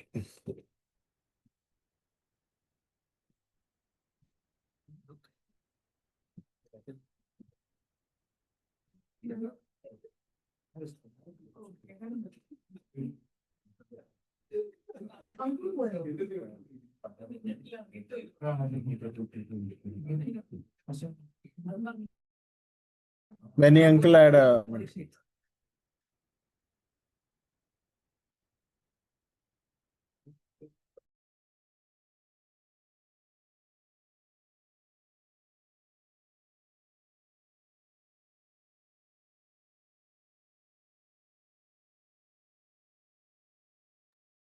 Okay, let's start back out. Um, we'll skip past this. So ഇത് reference ആയിട്ട് എല്ലാവരുടെ കയ്യിലും ഉണ്ട്. So, you know, Plus a count count I guess, is it? Count is ആണോ? in the count I guess. Count A. Count A ലോ? Ah, count Okay. Okay, okay. ഇതൊരു correction ചെയ്യണം എല്ലാവരും. കൗണ്ട് എയുടെ അണ്ടർ ആണെങ്കിൽ ഇഫ് യു ജസ്റ്റ് നമ്പർ ഒന്ന് correct, I mean name ഒന്ന് correct ചെയ്യണം. So this one counts counts non-empty cells. So let's say this one is F2 through F45. So it's counting all the values. How many values are there in this row? So if I delete one, then that changes to 42. So um, press Control Z to disable that or go backwards. Like when you get a chance, just look through it. Either this is just a set of functions that are shown on the Excel functions list as well. So I just wanted to give an example. So in the context of this table, it's just essentially it's a way to show all these um, functions on how they're supposed to work. I'll touch on a couple of text items because that's probably relevant. So let's look at this one. So this example here, it changes, what is this, like F22, which is 40.64 something. Like the function, what we're trying to do over here, it looks funky, but it's a pretty cool tool here. It's actually trying to format it so that it shows up as a fraction. So that's an example. Text can do simpler stuff, but this is one of the more interesting things, so I put it in there. So otherwise, like concatenate is joining two words. So like for example, this one says C26 and D26. Join those together. So that's what concatenate is doing. You'll also see a little space in between. So if you take that space off, if you just put C26 and D26, it'll appear as one word. So this is adding a space in between. So the next couple of functions, they're doing the same thing, but it's alternate ways to do the same thing. So and operator, which is you can just do C26, put an and, then put a space, and then put an and again D26, and it does the exact same thing. And essentially joins it. Text join, this is a little more complicated function. I won't go through what each parameter is, but that's your reference guide has what each parameter means. So the first one is it's what do you want to add between the words. So if you have 3 or 4 different words, what's if you want a space in between, or if you want a comma in between, you can put that, the first parameter. Second one is I believe to skip empty text. So it'll skip past empty text, and then you see C6 to C6, C26 and D26, and you can keep adding more cells as you see fit. So like if I, just as an example, if I do D27, so it'll just keep adding may monitor and keyboard, right? It's added a space as well in between. So again, I'll press Control plus Z to undo it. And you go back to what we had. So let's move on from this one because it's a lot of functions to cover and not everyone's interested in everything. So depending on what you're trying to do, different things are applicable. I'll just cover the if statement real quick, just so that because that's very handy. So let's say So if statement, the way it works is if a certain condition, you're checking if something is fulfilling condition, true or false. And if it's true, do something. If it's false, do something. At the very simplest, that's what it says. So let's do an example. If everyone wants to follow this and enter it, let's say if 44, so sorry, E44, that we're selecting that cell, E44, and let's say if we're checking if it's less than, I don't know, less than 0. Then you put a comma. So that's your logical condition. What do you want to do if the value is true? Let's say you want to say, um, we'll say value is negative. Actually, a confusing argument. We'll just put value A and then comma, um, value B. So what this does is if that condition that you've put in is true, then it will show value A, and if not, it'll show value B. And you'll notice that we use these quotation marks. So you have to do that if you're trying to display a text, then you have to put it in quotation marks. So in this case, like if you look at the actual value of what E44 is, it's actually the number 44, which is not greater than, which is not less than 0, which is the condition. So this is actually false. So it will use the value B. It'll return the value B. Um, like if you change the condition here, let's say if instead of 0, we're checking for the condition if E44 is less than 50. So now that is actually true. So it should actually show value A as a this thing. Why did I do that? Oh, it didn't register the 50. So yeah. So now it shows value A, which is the true condition. So one this can this the it can get very complicated conditions. You can add a lot of things to make it more um yeah, specific to what you're trying to do. So another thing that you can do, this is, I mean, I guess I'm showing very basic example of this. Like there's something else called nested ifs. So you have multiple ifs in a statement. So the way that works is same format. If you have a condition and if it's true, do this.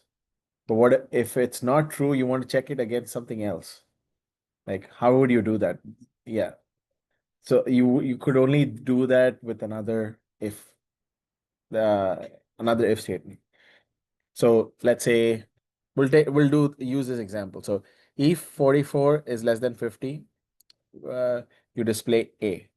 But what if it's not less than 50 and you want to check another condition? If it's less than 35, right? Uh, Actually, this is probably more. Uh, we'll put the condition as 4 is greater than 50. We're checking for that. So if that is true, then it'll show value A. If if it's not true, it'll show value B. That's what we looked at earlier. But what if we want to do another check? Like if it's not true, let's check if it's greater than 40, like another number. So instead of value B, you can deduct that, I mean, remove that, and then add another statement, if statement, and you're start following the same format. So if E44 is greater than 50, then value A. But if it's not, let's check if E44 is less than, I don't know, let's say 40 or greater than 40. if that's if it's true, let's do value C. If not, we'll do value D.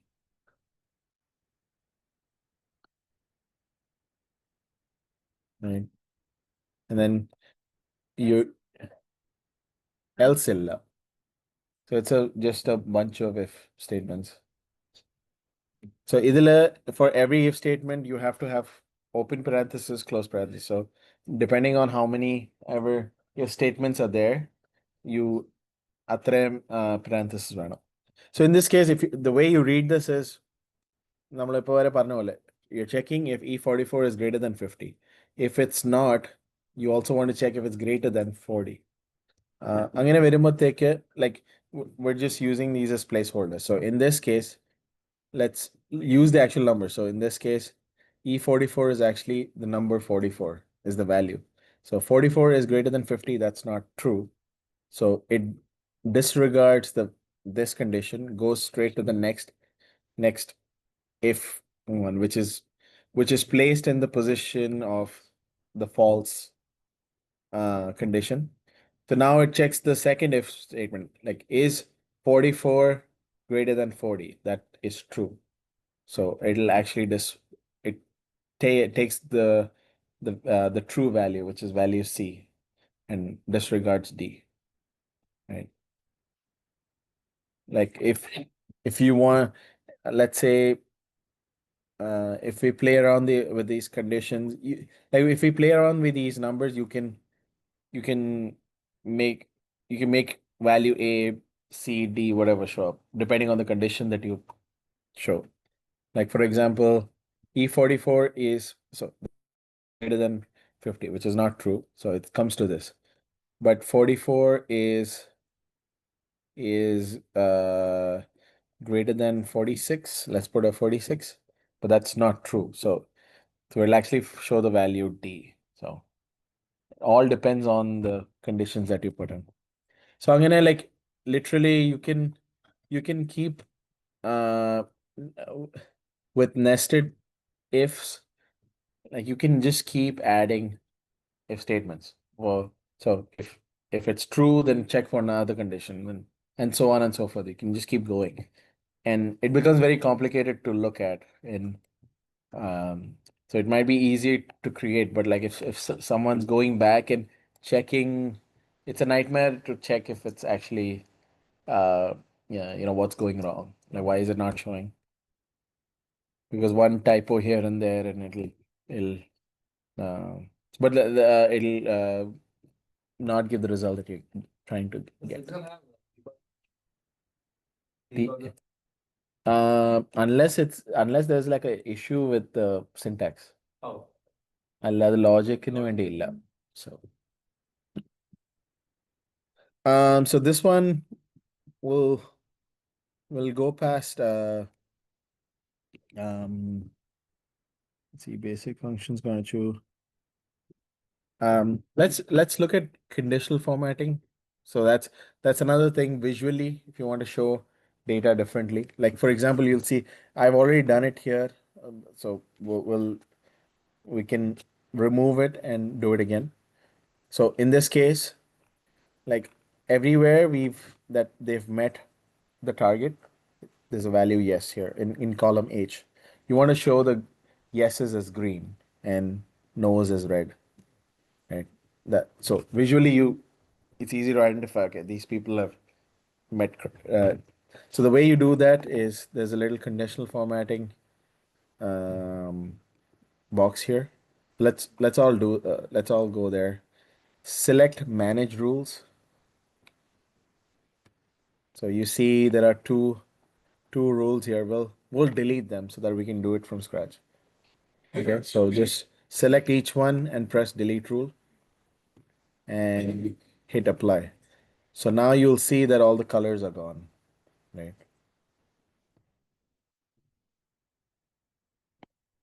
So all the colors are gone. So now we have to create it. So now the way you do, sorry, I didn't mean to close it. So go back to manage rules, and now you hit new rule, right? So new rule, when you create new rule, there's a little pop-up that pops up. And you want to create a condition where it changes to green if the value is yes. So that's what we're doing first. So the way you do that is you want to select format the second rule type, which is format only cells that contain. Okay. If you select that, then at the bottom this is where you're defining the rule. So let's say cell value you can select it to have a specific text, which is an option.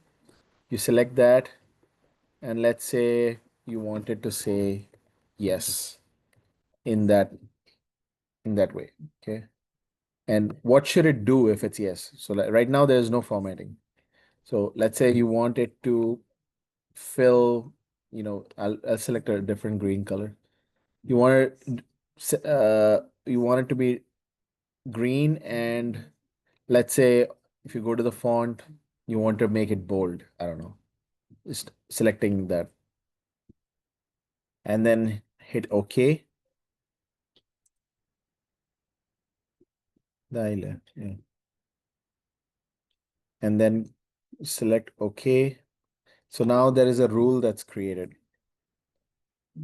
right? And here it says applies to.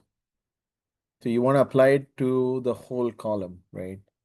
So you can select this button here and essentially select all the cells that you want to apply it for, where that value is there. If it doesn't have that value, it's not going to do anything.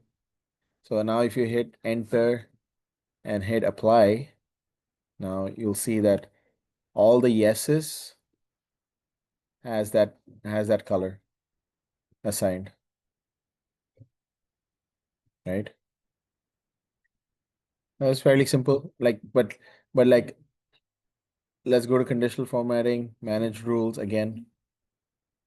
If you double click, like that was one example we did, but if you we'll just click through these values here. I mean, these options here that you can do. Like for example, the first one is if you have you define colors based on a scale. So like, let's say you have data for, I don't know, someone kid's weight or whatever, like for in a classroom. So like the lowest weight shows up as orange, and then the heaviest person, let's say, shows up as yellow. So you'll see a whole spectrum of. That's one way to view data. This is all like when you're looking at information, just to make it simpler to look at.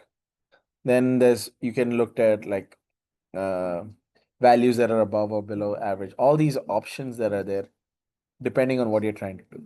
So in this case, we were just trying to do something simple, which is like all the yeses make it green. Now we also want to create one for the nose to show it as red. So what you can do is just duplicate the rule. You want to duplicate the rule. It'll create two rules here. You can select any one of them. And now you're changing this to no.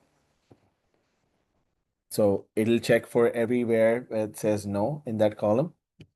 And you want it to change color to, let's say, red. And you can add other things that you want. Like you can change font size, make it bold, whatever you want to do. I'll make it regular font and fill red.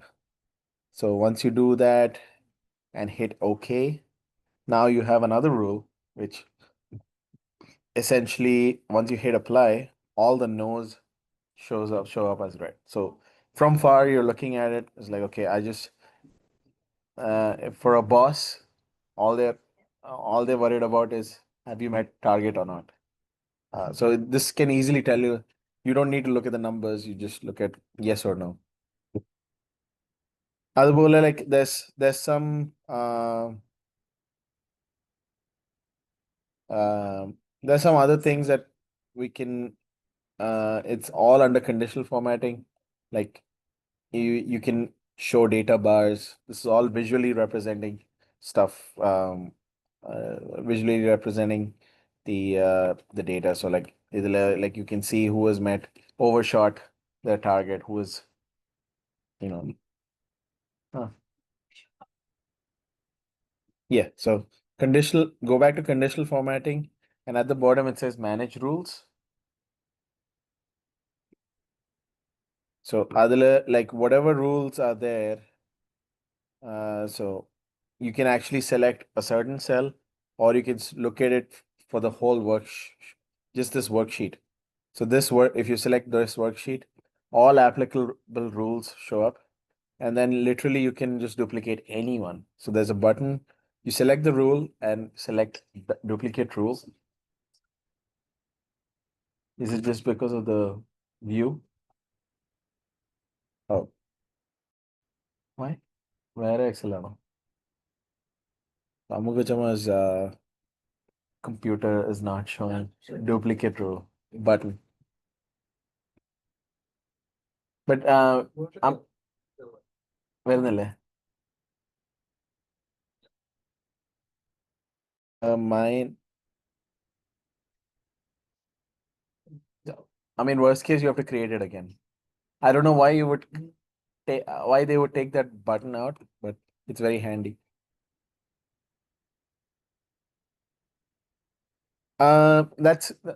That's just a intro to conditional formatting. Other than that, there's a lot of stuff you can do depending on the what you're trying to do, but there's a lot of pre-built actions that you can select from. അടുത്ത data set ലോട്ട് പോവാം. Yeah, okay. Okay, so another helpful one is like if you we'll take this. Yeah, we'll take this D column, and you want to sometimes you don't want duplicate values. Like in this case, it's going to be duplicate, but like you can there's a pre-built option here. So conditional formatting, highlight cells rules, and then actually not there. Yeah, okay. Highlight cell rules like pre-built options under. One of the things is which is really helpful is duplicate rules.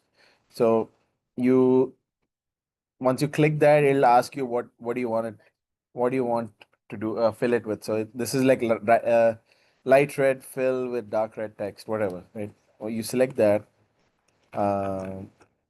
it should show. Oh, okay. Actually, you have to pick this, select the row, and then highlight cell rules, duplicate values. So essentially everything is red because there are duplicates. പക്ഷേ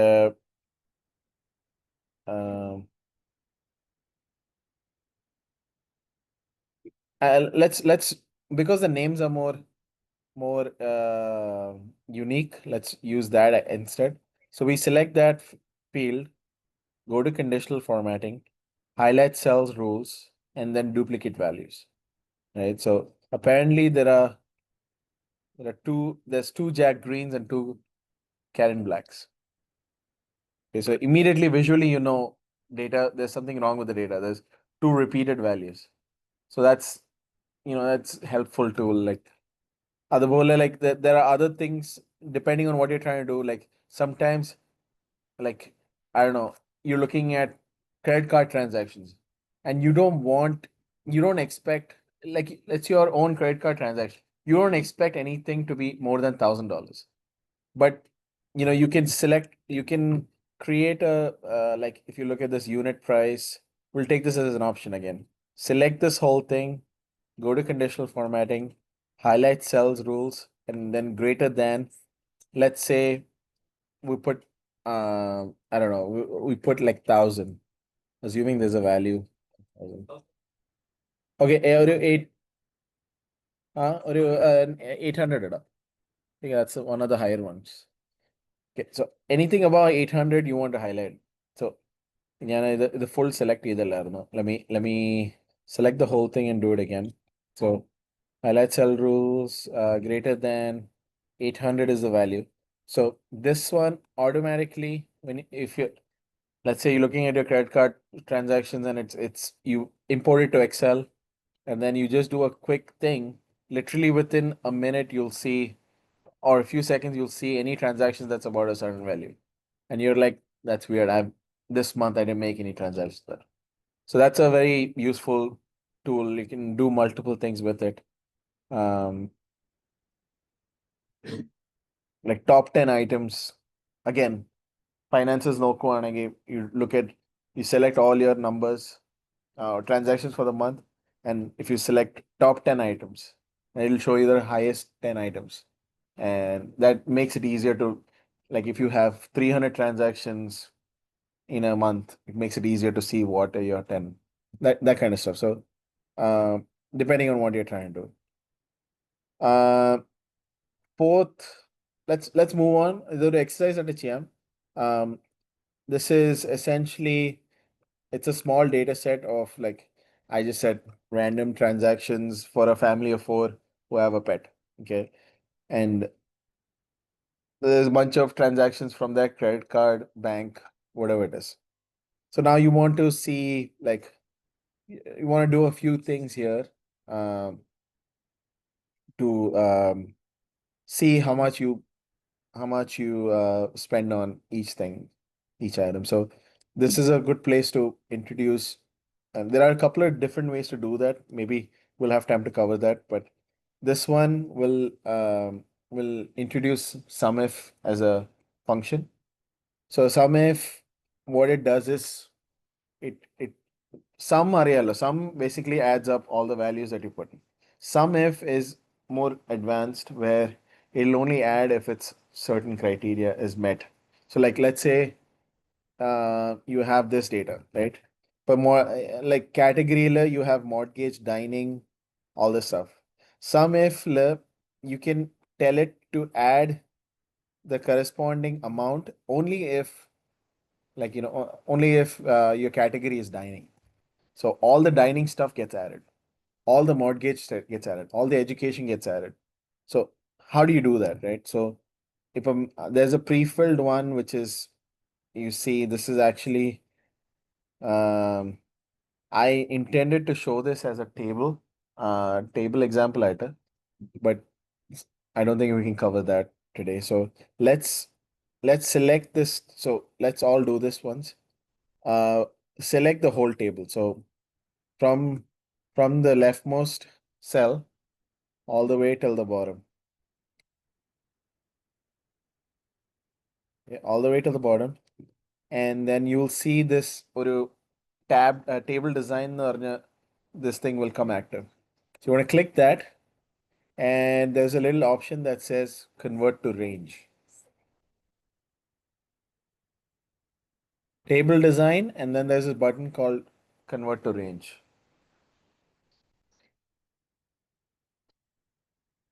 So if you click that, now it's not an Excel table.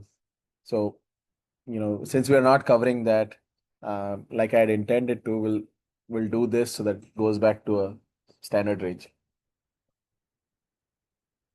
You want to select the data in this table completely till the end. Then you'll see this little tab pop up, table design. You want to click that, and then there's this option here, convert to range. It's in that tools part of the ribbon. Everyone found it? About the convert to range, Cheda, there's a pop-up that pops up as, do you want to convert it to a normal range? You click yes, and now it's not an official Excel table. So we can write formulas as is. So SUMIF, if you look at this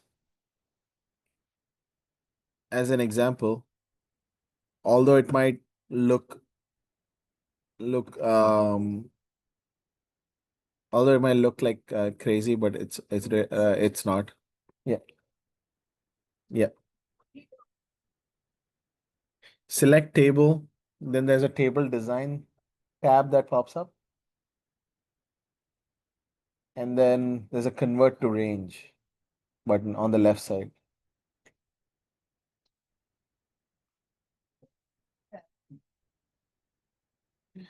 Because this was actually an Excel table, which is it's like that's a different way that the data is.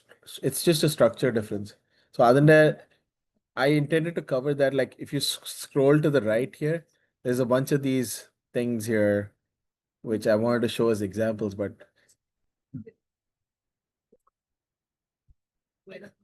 so right now it's just a bunch of cells. Yes, it looks like a table, but it's not an Excel table by definition. Like the Excel table essentially means you can apply same functions across like big tables. Like it's the way it's stored. That's the only It's difference. just a.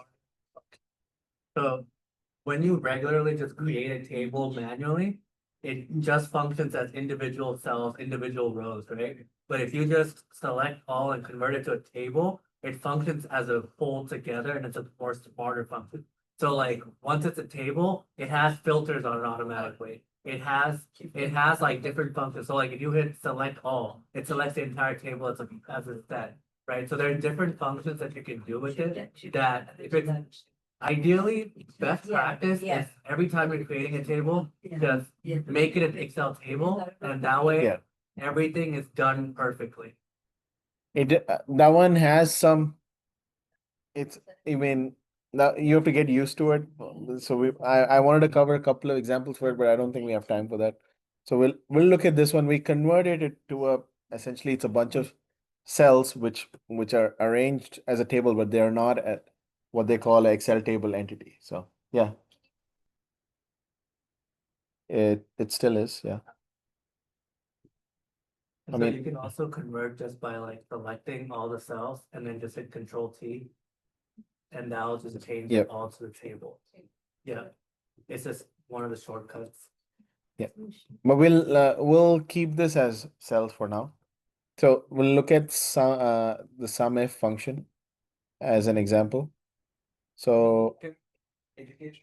yeah, we'll do it on education. So the way this works is let's type this sum if, and now if once you put parentheses, you'll see Excel is prompting you to do this.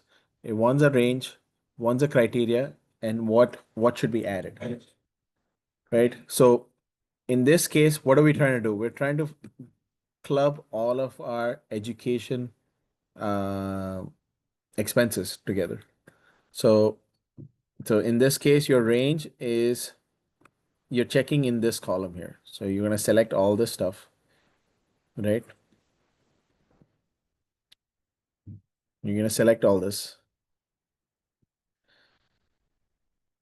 And now you're trying to check if so want to put it in parentheses because it's a text. So education, or I mean, you can do that, or you just use this reference because this education is already entered here, right? So you can just select that. If it matches that, then whatever, right? As long as you've typed it the same way, that's the caveat. But so what if it matches education? What should it do? Where should it grab numbers from? So that's what the third parameter is for. So now you're selecting the same cells from the amount column.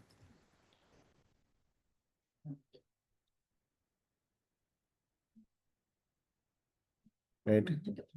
So amount column, you do that, and then close brackets, and now suddenly yeah, it'll give you an addition of uh, all your education expenses. And since since we used H3 instead of actually inputting education as a word, you can just drag and drop this for all of these categories, and it automatically filters out sums of each category. So SumIf is a very handy option. So you can do this. We might cover that. Pivot tables has like a way to do that pretty easily as well. That's another way, but Excel, usually there's multiple ways to do the same thing. So this is an example of sum if. Either anyone not understand how to use that sum if as an example?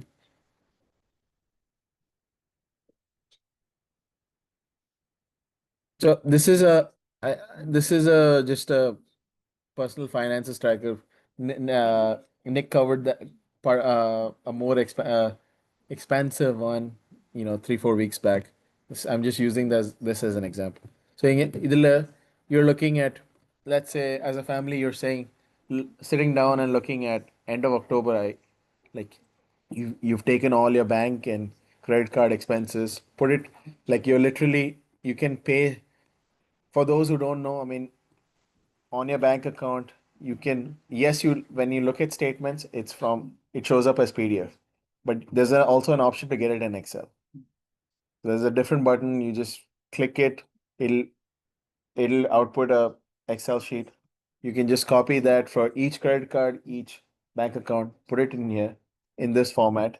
And now suddenly all your accounts expenses are in one. Like in this, and you can, like we looked at earlier, you can sort all of this stuff by date. So okay, credit card A, you paid for, I don't know, food. Credit card B, you paid for like a pet expense on the same day, and so on. So once you do that, then you create some categories like Rocket Money and all these people do this for you for a service. But if you have some time, you can do it yourself. Uh, and these are just categories, right? I mean, mortgage, education, transportation, whatever. Like these are just, you can create more categories.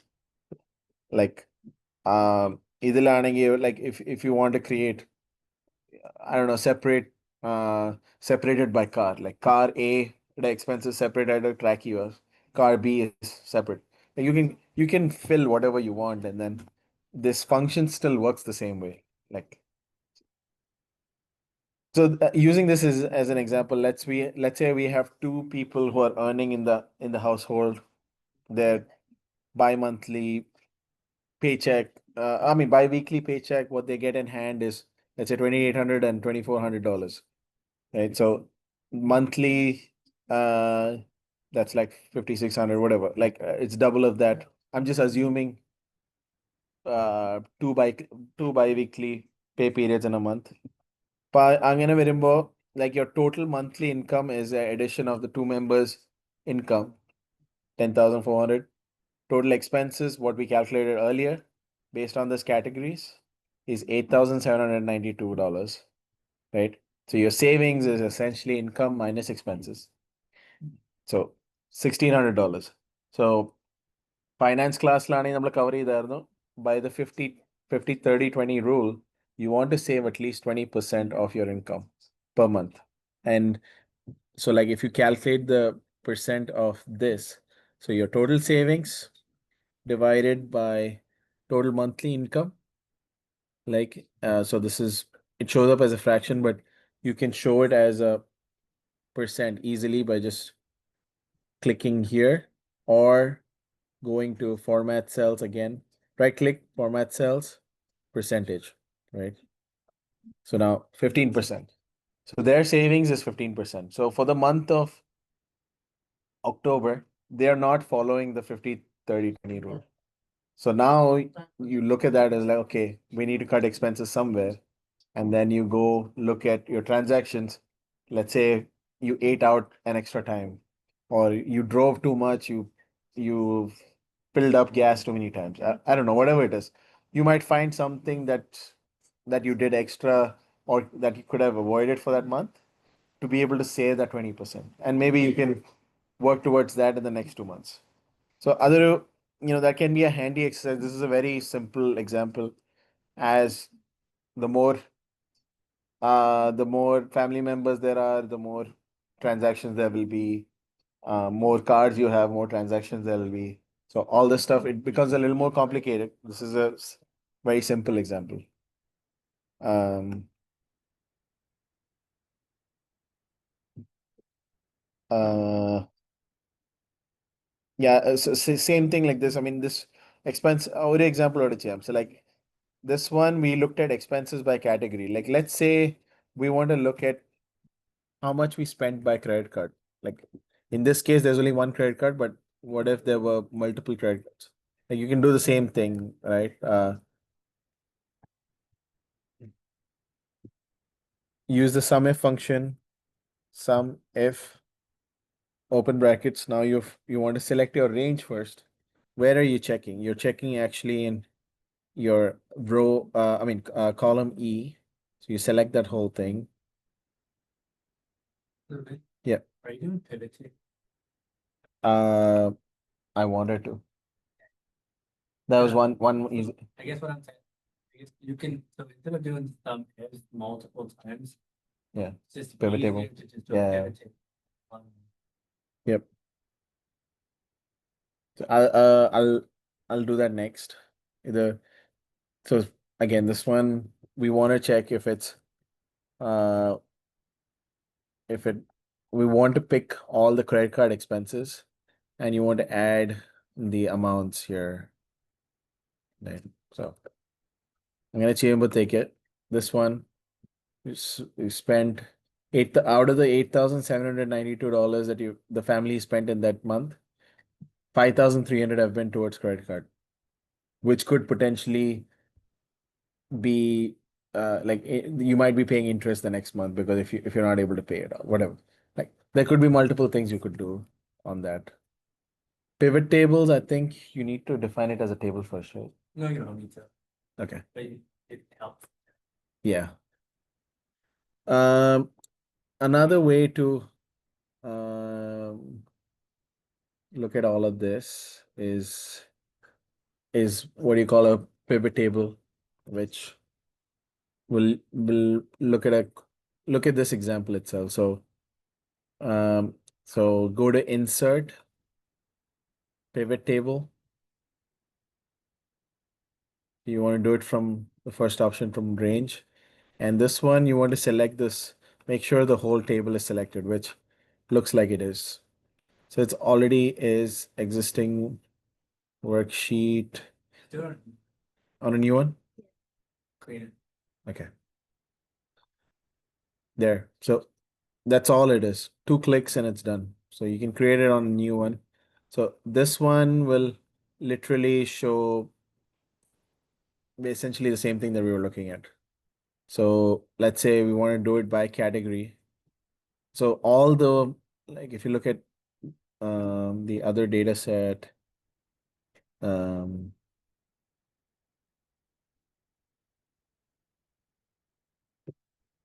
oh, this is just a new worksheet. Sorry. Yeah. Move it here.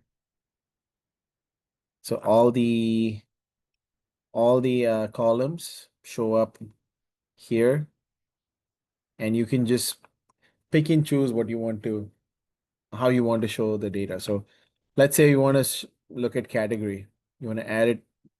Uh, I'm just gonna try this. You can drag and drop it in rows. So it's already showing what the categories are. And let's say sum of values, what is it adding? We're adding the amounts. So we drag the amount to the values. Now this is doing the same thing that the sum if did. Um, and it can do a lot more like this with just few clicks here and there. Like let's say we take out category, add payment to the rows. Now you'll the same calculation that we did for to find out how many transactions were by credit card. It's already showing it here. So pivot tables are again very handy way to slice data and view it in different ways. What other example can we show with this data set? You could do subcategories so they can have multiple columns in there as well. Yeah. So add in another with it. Let's go back to category here. With the category and then also like. Yeah. So what if you want to find out, okay, under each category, like how much did you spend using a credit card, right? So you can just add those here, and it'll keep populating stuff. Literally 2-3 clicks, and it shows you the data.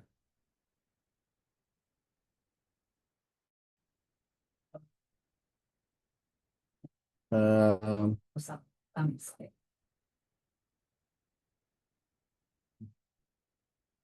you can play around with the stuff. The Mumbai Ganichada was like essentially this one shows us like under dining, three forms of payment. It's showing it this way. But a better way to look at this data might be to put the payment method under columns. So now it shows you like dining, you spent a total of 9,500 or $959. From the bank, it's whatever. Bank, cash, credit card. It's it's split up already. So visualizing data is very easy this way. Uh, Everyone want to try that? Try creating the pivot tables. Any അതിൽ വരുന്ന questions?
Okay, Arno. Any questions?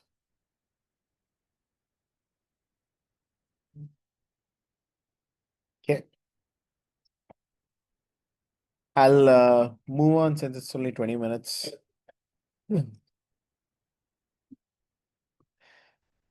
Um,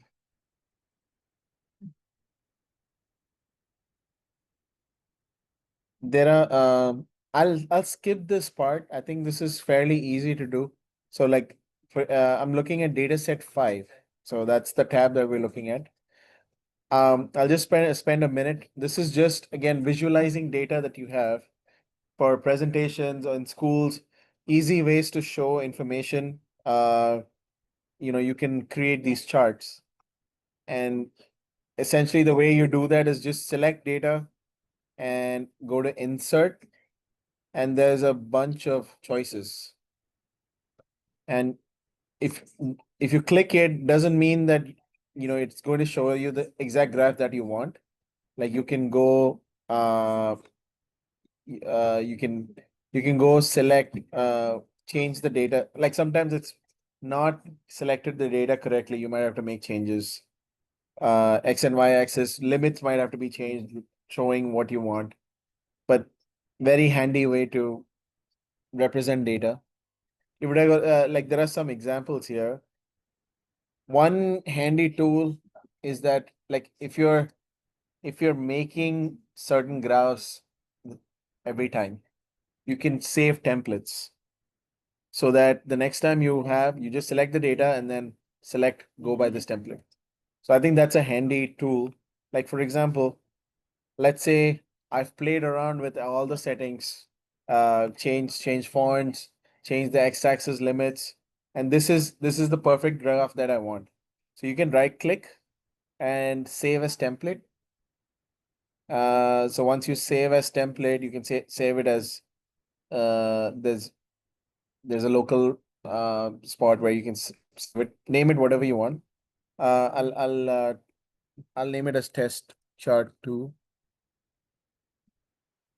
So the next time you have data like this, you can just let's say you create it, but you're like, I want to go by a certain template. So if you go right click, change chart type, and then templates, and you can just pick it here, and it'll change it to the template.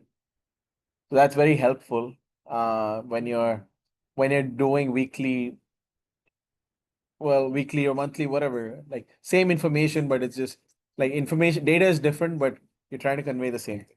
So having these templates are helpful. Uh, well, like I mean, same way you can make a pie chart. Pie chart is an option as well, right? So we don't have a lot of time, so I'll just skip past that.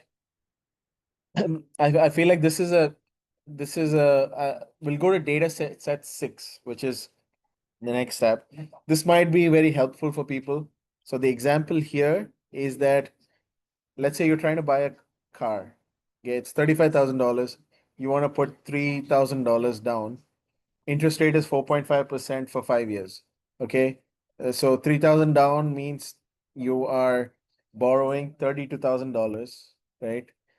And so what this data table gives you is a breakdown of what your monthly payment might be depending on different scenarios, right? So this is what, like, sometimes you rely on your salespeople at whatever showroom to tell you how much your payment is or whatever. You can do it yourself, right? So this is an example here. So in this case, the way you read this is, okay, what if your interest rate is 3.0% and you only want to put down $1,000? What will your monthly payment be? That's this one, $610, right? If your interest rate is 4.54, which is what roughly it is now, and let's say you're putting in this example, we're using $3,000 as an example, right? Uh, 3,000 and 4.5%. So this is where we are on the table. So your monthly payment will be roughly $596. So now how do you do that? This is what is called a data table. So let's say, so you can do this with anything that has um calculation essentially. So ഇതില് Excel has I mean, you can use this. Excel has a built-in function that calculates monthly payment. PMT എന്ന് പറഞ്ഞ ഒരു function ഉണ്ട്. You don't need to know what it is, what it does, how it does. It's just that there is a function there. If you just copy paste this equation, it will calculate based on the information that you're giving. So this one, if you look at this PMT function, which is B11, it actually uses, what is this? Amount borrowed. You need to know that. You need to know what your monthly interest rate is, which is essentially, if for the year, if it's 4.5% divided by 12, that's your monthly interest rate. And then it's using what is that?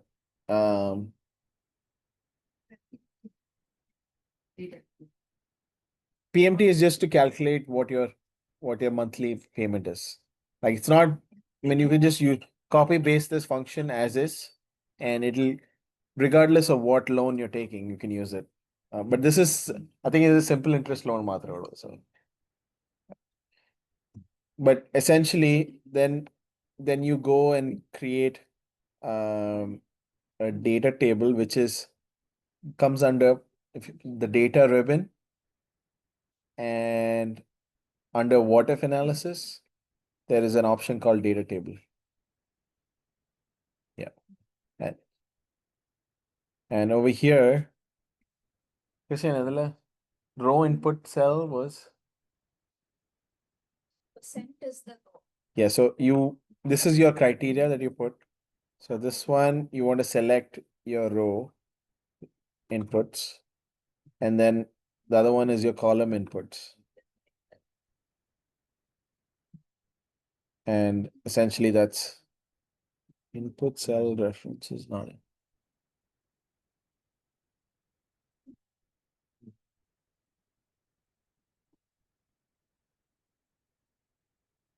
The key I wish I can go through this, but the key element here is that the calculation. So this payment, how you're calculating it, needs to be the first cell.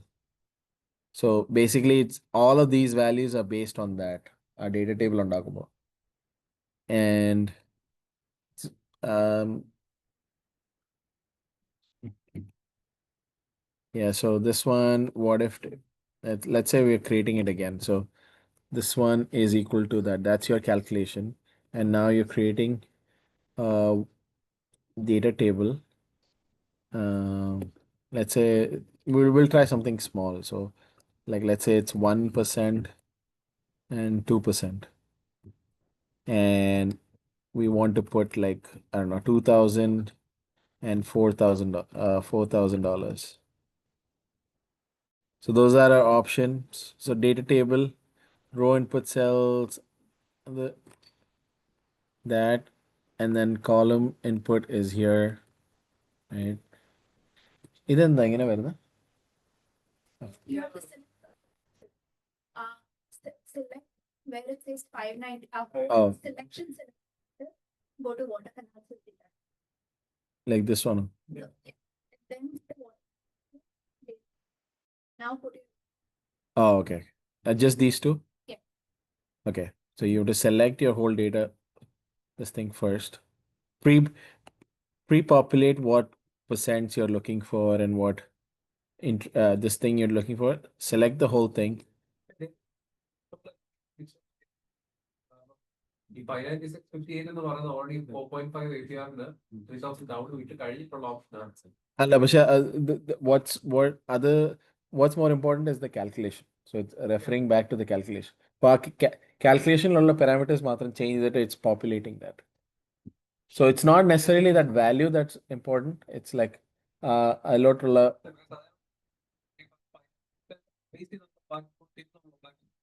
അല്ല അല്ല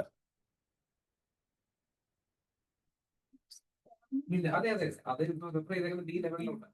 ഈ level നോക്കി കഴിഞ്ഞാല് monthly payment 59658 വരുന്നുണ്ട്.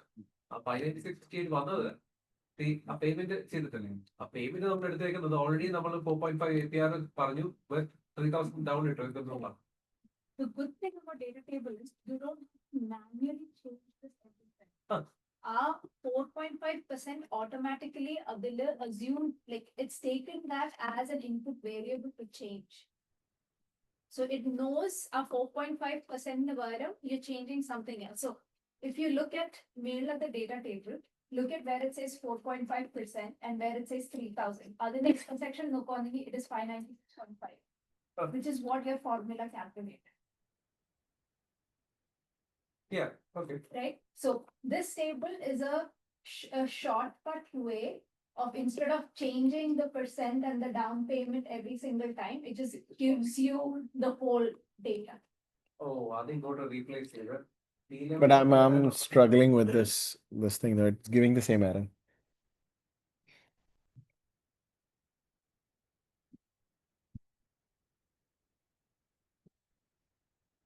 Did you type 596 there or did you? No, it's just equal to that.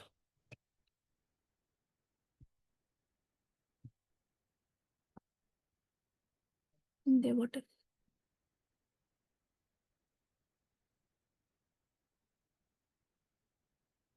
Oh.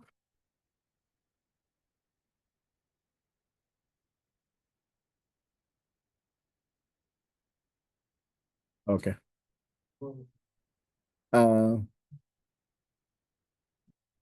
Okay, let's do that again. Yeah, once you created, it's hard to get rid of it. I'll just copy this. Okay, any idea? Maybe interest rate is 6%.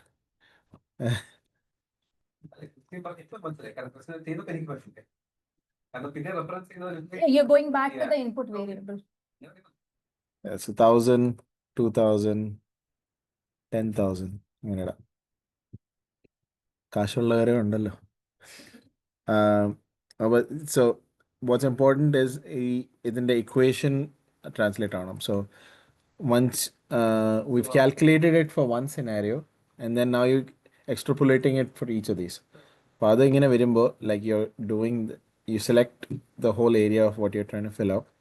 What if analysis, data table, like, and your row input is the payment, right? So $3,000.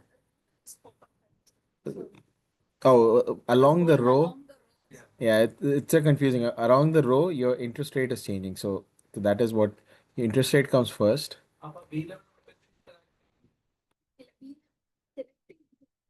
അതെ അതെ പക്ഷെ അത് ചെയ്യേണ്ട ആവശ്യം വരുന്നില്ലല്ലോ എന്നല്ലോ. And then the output, yeah. Like then the formatting is not the best, but it does the column input.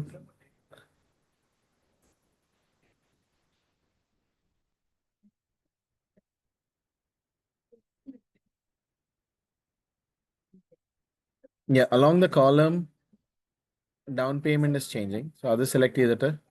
Yeah, so next time anyone is trying to buy a car, like you do this math yourself.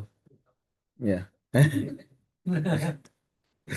Uh, but yeah, that's an example. That's one, and then the other example, it's the same example, but it's a another tool called Goal Seek. Okay, so let's say we're doing the same thing. $35,000 car. Want to put 3,000 down, 4.5%, 5 years. That's 32,000, whatever. Like this is the same set that we started with. What if, what if you only want to pay like, I don't know, $400? You can only afford $400 a month. So like then you want to find out how much, uh, like maybe that means that you have to put more money down, or you just need to afford a smaller car, right? So so there's another thing called goal seek. This is just a small example of representing that. So again, it's under data, what if analysis. There's a goal seek option. So you want to set, let's say, first example, we'll say down payment. We only want to, give. Let's say I can give only up to $5,000. Okay. Uh, no, sorry. Set cell. This is correct. So we want to set this down payment cell to $5,000. No, other correct. Because down payment is something that it's up to you. There's no calculation involved. Let's say, uh, sorry, yeah, monthly. Let's say you can only afford $400 a month, and you're trying to change this monthly payment to 400. So goal seek, one important thing is there needs to be a calculation involved. It's adjusting based on that. So monthly payment, you're trying to say, uh, you you only want to pay $400 a month, and you can either change that by putting more money up front or buying a cheaper car. So let's say you want to figure out how much you need to pay up front, right? So you want to change what this is saying is set cell B29. B29 is your monthly payment to $400, and you want to do that by changing cell B22. So it's going to increase your down payment, so that you can afford a $400 per month this thing.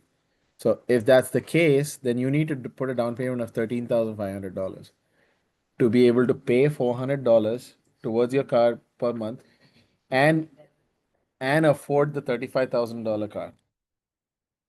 And you can do the same thing. You're like, okay, I can only afford $400 a month. What car can I get, right? So Adil, and let's say you can only afford, I mean, you only have, so either like you say, what if analysis, goal seek again. You want to set this monthly payments B29. So either you can enter it manually or click that little arrow. It lets you select it. Select it, press enter. You want to change this to $400, same example, and you want to change achieve it by changing the car cost, right? So now once you hit OK, based on what you've entered, you should only be looking at a car that's about $23,000. So maybe a used car. So, so, uh, again, that's a simple example of couple of very handy tools. That's you don't need much to get it to do it, but this can be you can apply it to a car, you can apply it to a house, you can apply it to furniture, whatever it is. Uh, with not a lot of clicks. It's very simple. So at least the basic example, everyone, all of you have it in the data set. You can make it more complicated or get in touch with anyone uh, who knows a little more about Excel to help you get there. But yeah, ideally, we're almost at time. So ideally, I wanted to do a exercise of 30 minutes at the end for everyone. So like the idea was you have a this is a data set again for wedding planning. Someone's already had a wedding. They had a budget. They've had the actual actual pre-tax cost is there, and you're trying to do a few things to identify what's happened. So there's a set of operations here. So everyone, you get free to go home and try this. This is a set of operations. This is a set of things that I wanted everyone in this class to do. So it's like if you look at this, change the due date format to whatever. Change actual cost or calculate actual cost, including service fee shown in B2. So service fee is 10%. So there is a field here which says uh, actual cost including service fee. So calculate that, then difference, which is calculate the difference, which is budget minus actual, basically budgeted cost minus whatever you calculate here. And then add something for under and over budget. So a set of eight steps essentially that I wanted everyone to do. And the answer is down here as well. So this is what the answer should look like. So we didn't get to it today, but free to try it. And if you have issues, just let me know, and I can help you. But this is what the finalized information should look like. With there's also to scroll right. One of the tasks is also to create a pie chart. So,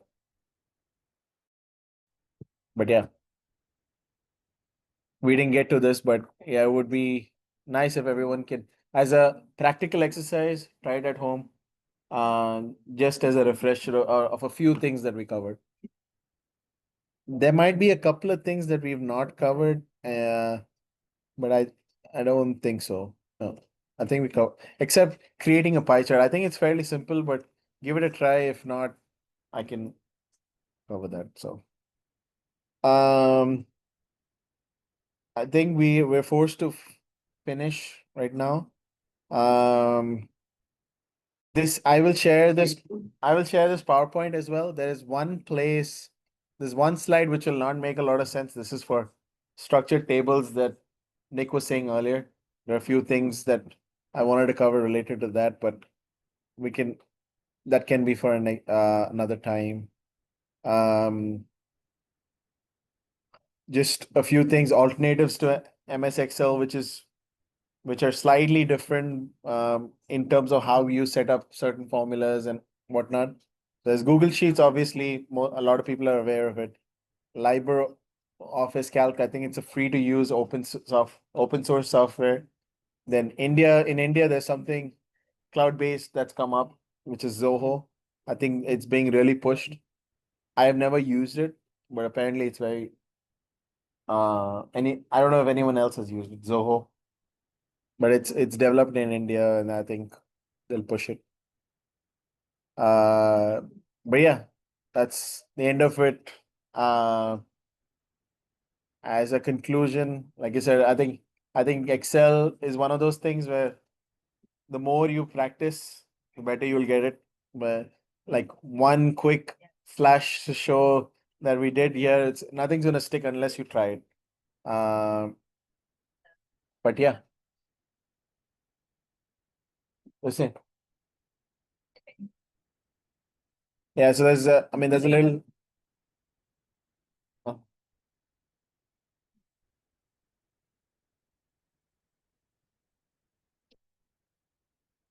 uh, thank you. Yeah. Yeah. What people want. Yeah. Yeah. Yep. Yep. Thank you. Yeah.